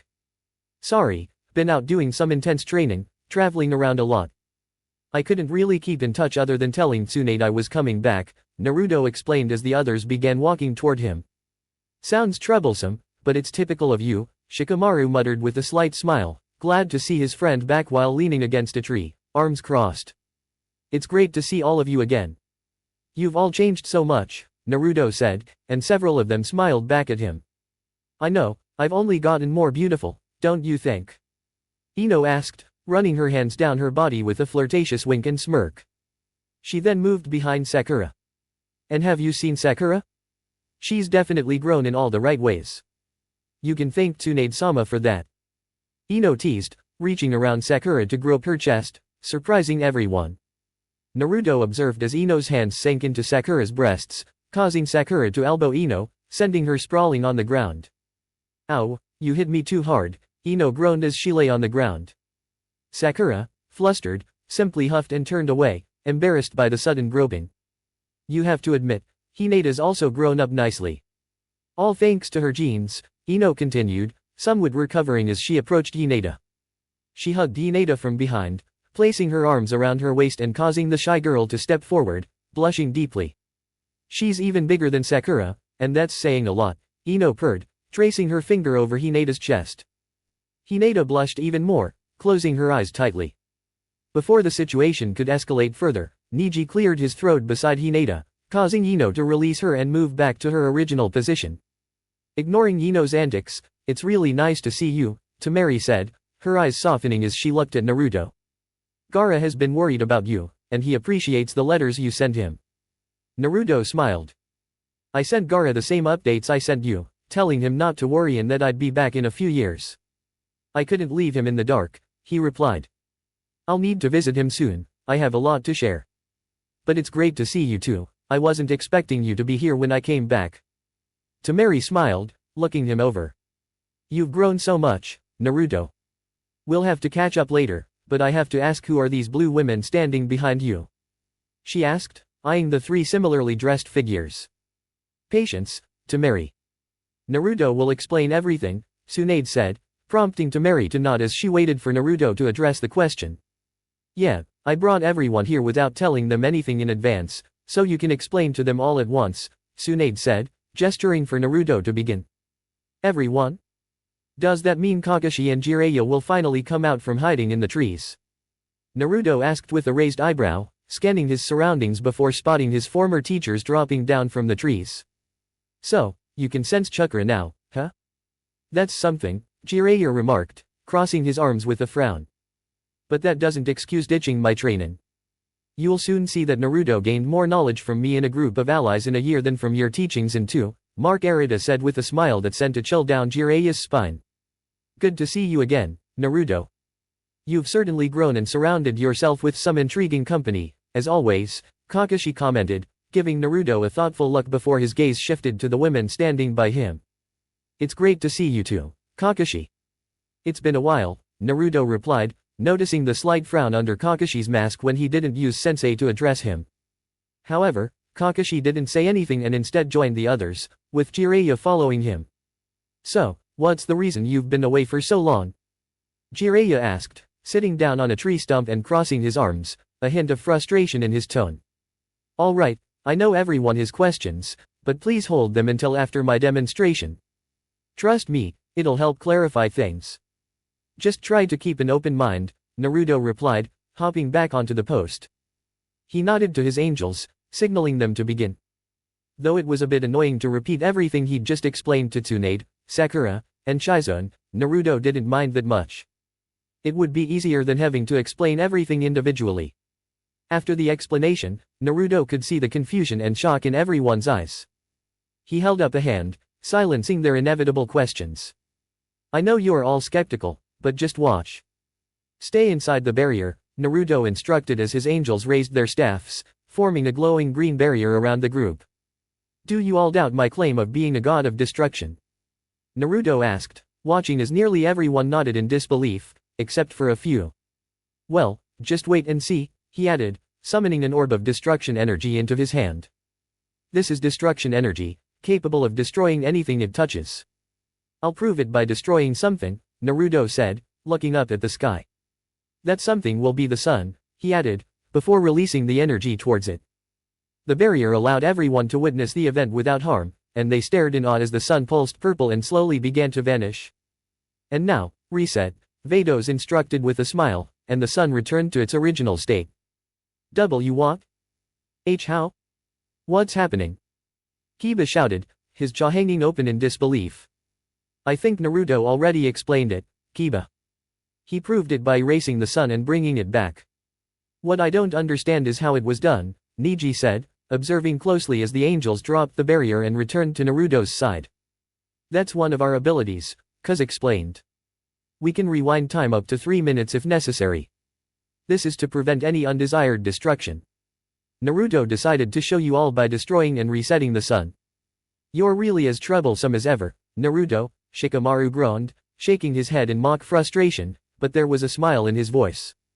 Wow, you've really become incredible, Naruto-kun, Hinata said, her voice filled with awe, blushing slightly as she looked at him. So what? You have a flashy power, that doesn't mean you're untouchable, Jiraiya grumbled, standing up and walking past the group, making everyone part to let him through. Still holding a grudge about me leaving, Jiraiya? Naruto asked, raising an eyebrow. I had no choice. In 2 years, you didn't teach me anything. You focused on a dead-end project and didn't bother to teach me anything useful. Instead, you spent my money at brothels. No advice on nature chakra, no guidance on my clones, nothing. In 1 year with Marcarita and the Pride Troopers, I learned more than all my years with you two. Naruto shouted, clearly fed up with his teachers. Naruto, that's enough. You need to show respect to your sensei, Kakashi said, placing a hand on Naruto's shoulder. Naruto shrugged it off, a fire in his eyes. Now I can speak my mind, Kakashi. I want to be honest about my poor experience with teachers. You two taught me nothing useful. You had me walking on trees, summoning animals, and occasionally teaching me about my heritage. He continued, turning to face both Jiraiya and Kakashi. And I know all about my parents. As a god of destruction, I can travel to the afterlife. I spoke to them, and they're not pleased with either of you, he said before effortlessly blocking Jiraiya's punch. If you're so sure of your strength, then show us, Jiraiya challenged, placing a hand on Kakashi's shoulder. Prove it to both of us, he added as Naruto chuckled and flashed a smirk. Alright, but I'd recommend using Sage Mode and your Sharingan from the start, Naruto warned, his voice dripping with confidence. Otherwise, I might have to let my companions heal you from near death, he said, prompting everyone to watch with a mix of concern and curiosity. Tsunade-sama, aren't you going to stop this? Ino asked, her gaze flicking nervously to the Hokage. Tsunade, sitting down on an overturned log with Sakura beside her, shook her head. No, I won't interfere. I agree with Naruto. That boy's been left to figure things out alone with his teachers. When I met Sakura, I was fortunate she had natural chakra control, despite Kakashi's teachings leaving her lacking. I can only imagine how far Naruto had been held back if what he says about Jiraiya is true, Tsunade explained, as the angels waved their staffs, laying out a large blanket and preparing plates of food for everyone. Everyone, please sit and relax. We'll ensure no harm comes to you.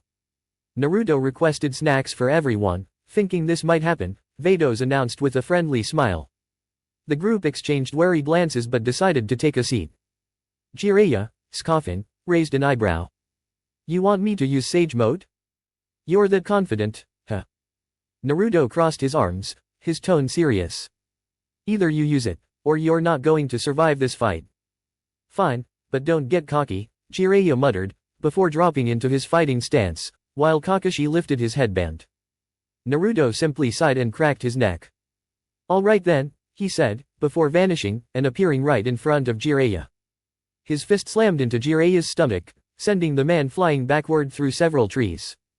Without missing a beat, Naruto caught a kunai mid-swing from Kakashi, only for it to turn into a shadow clone.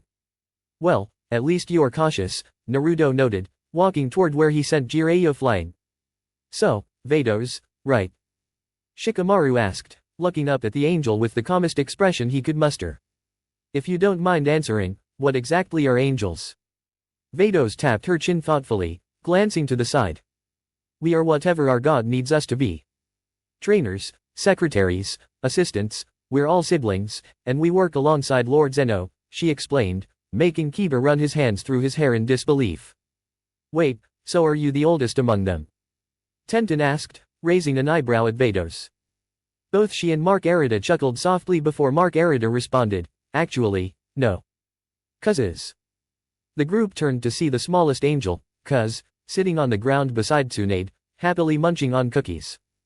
The other angels shared a knowing smile as Cuz, aware of the attention, waved casually at them, her expression amused by their reaction. This is unbelievable. Are you telling me there are multiple universes?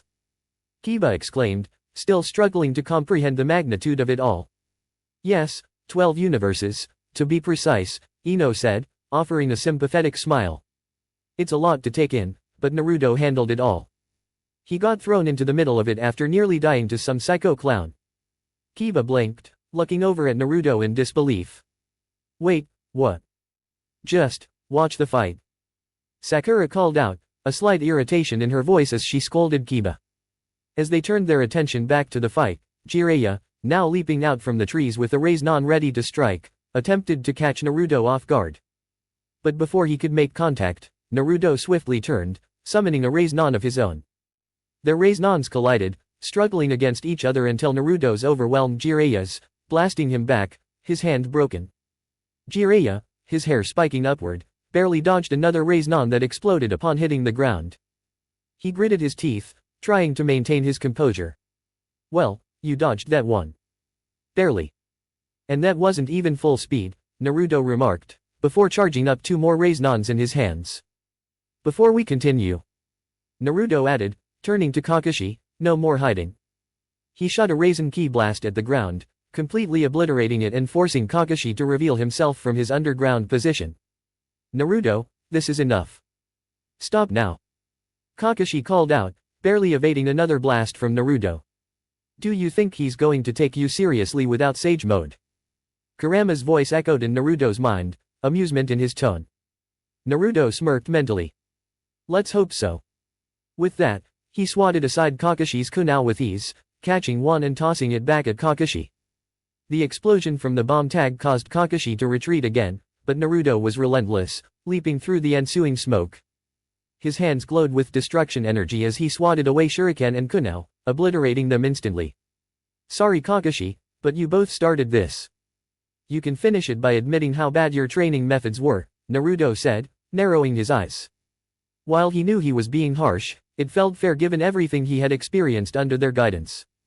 Kakashi didn't respond and quickly leapt back, performing several hand seals before his hand crackled with lightning stronger than his Chidori, signaling he was using Reikiri. Oh, so you're bringing out the Reikiri, huh?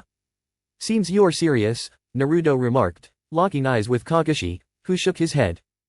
You're still too young and inexperienced.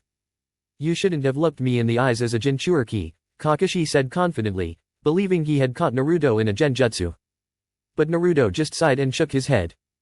You still underestimate me, Naruto replied, causing Kakashi's frown to deepen as his plan failed. Fine, don't blame me for what happens next. Kakashi yelled as he dashed forward, Reikiri surging with speed. Naruto coated his hand with destruction energy and used just 2 fingers to block the Reikiri head-on. As the energies collided, Naruto charged up a Raisin Ki in his free hand. The moment the Reikiri shattered, he grabbed Kakashi's hand to stop him from fleeing. I'll heal you afterward, Naruto said before blasting a Raisin Ki into Kakashi's gut at point-blank range, causing a massive explosion.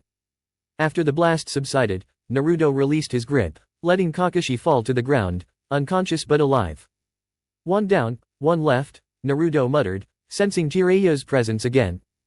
So, did you merge with the Toad Elders, or did they just help you attain Sage Mode and leave? I really don't want to hurt them, Naruto called out, scanning for any additional energy signatures but detecting only Jiraiya. Earth-style, swamp of the underworld. Jiraiya shouted, making the ground shift into a reddish-brown swamp. Naruto simply leaped above it, using his ability to float. So what if you can fly? I'll still catch you, Brett. Jiraiya yelled, launching himself into the air. Naruto noticed a toad taking Kakashi away, and Jiraiya formed a Raizan in his hand. Naruto smirked, noticing the red markings across Jiraiya's face. Jiraiya's Raizan immediately expanded into a Choodama Raizan. Going all out, huh? I guess I'll meet you halfway, Naruto said with a smile as he shaped his hands into a C and formed a Raizan in his palm. But my Raizan will still beat you, old perv. He shouted, releasing the spiraling beam just as Jiraiya brought his Choodama Raizan down at him. The 2 techniques collided, and Naruto's Raizan tore through Jiraiya's Raizan effortlessly, causing a massive explosion in Jiraiya's hand. As the smoke cleared, Naruto looked down, seeing Jiraiya knocked out and much worse off than Kakashi. Marcarita, Vados, can you heal Kakashi and Jiraiya? Could you repair the area? Naruto asked, and his angels appeared. Of course, you showed great restraint in not accidentally killing them, Marcarita said with a smile before getting to work. Whoa, Naruto, don't you think that was over the top? Tenten asked, concerned by how intense the fight had become. What do you mean? That was me holding back, a lot, Naruto replied, frowning as he noticed Tsunade's serious expression. I hope that was okay, he said. To his surprise, Tsunade didn't scold or hit him. Instead, she ruffled his hair with a smile. It was fine. It taught that pervert a lesson, and you gave us a good display of how strong you've become. You're still a genin, but don't be surprised if you get a promotion soon, she said, winking at him as everyone stood up. His angels reappeared with an unconscious Jiraiya and Kakashi hovering beside them. Naruto, the area's repaired, and their injuries are gone. What do you want to do with them? Marcarita asked as Tsunade rubbed her chin in thought. Leave them here. I told a certain ramen shop about your return, and they told me to bring you back as soon as I could. Seems like there's a party waiting for you, Tsunade said, smiling as everyone chuckled, seeing the stars in Naruto's eyes. Well, what are we waiting for? I've missed Ichiriku's ramen. Even with how great a cook as Vados is, the familiar taste of Ichiriku's is irreplaceable, Naruto said, smiling at Vados, who nodded in understanding. Then let's go and celebrate your return. Tsunade said, draping an arm over his shoulder and pulling him closer as she raised her arm. Everyone cheered around them. It feels amazing to be home, Naruto thought, grinning as he looked forward to using his newfound powers to help his home planet. Elsewhere. Oh my, looks like the young god is finally back. Now it's time to set things in motion, a woman said, a smirk forming on her face as she sat on a floating staff, observing the planet that would soon be the center of her plans. With the arrival of a new god of destruction, she couldn't resist the opportunity to take advantage of such powerful energy. Come, let's get ready to introduce ourselves to our future pawns, she said to her male assistant as they descended toward the planet.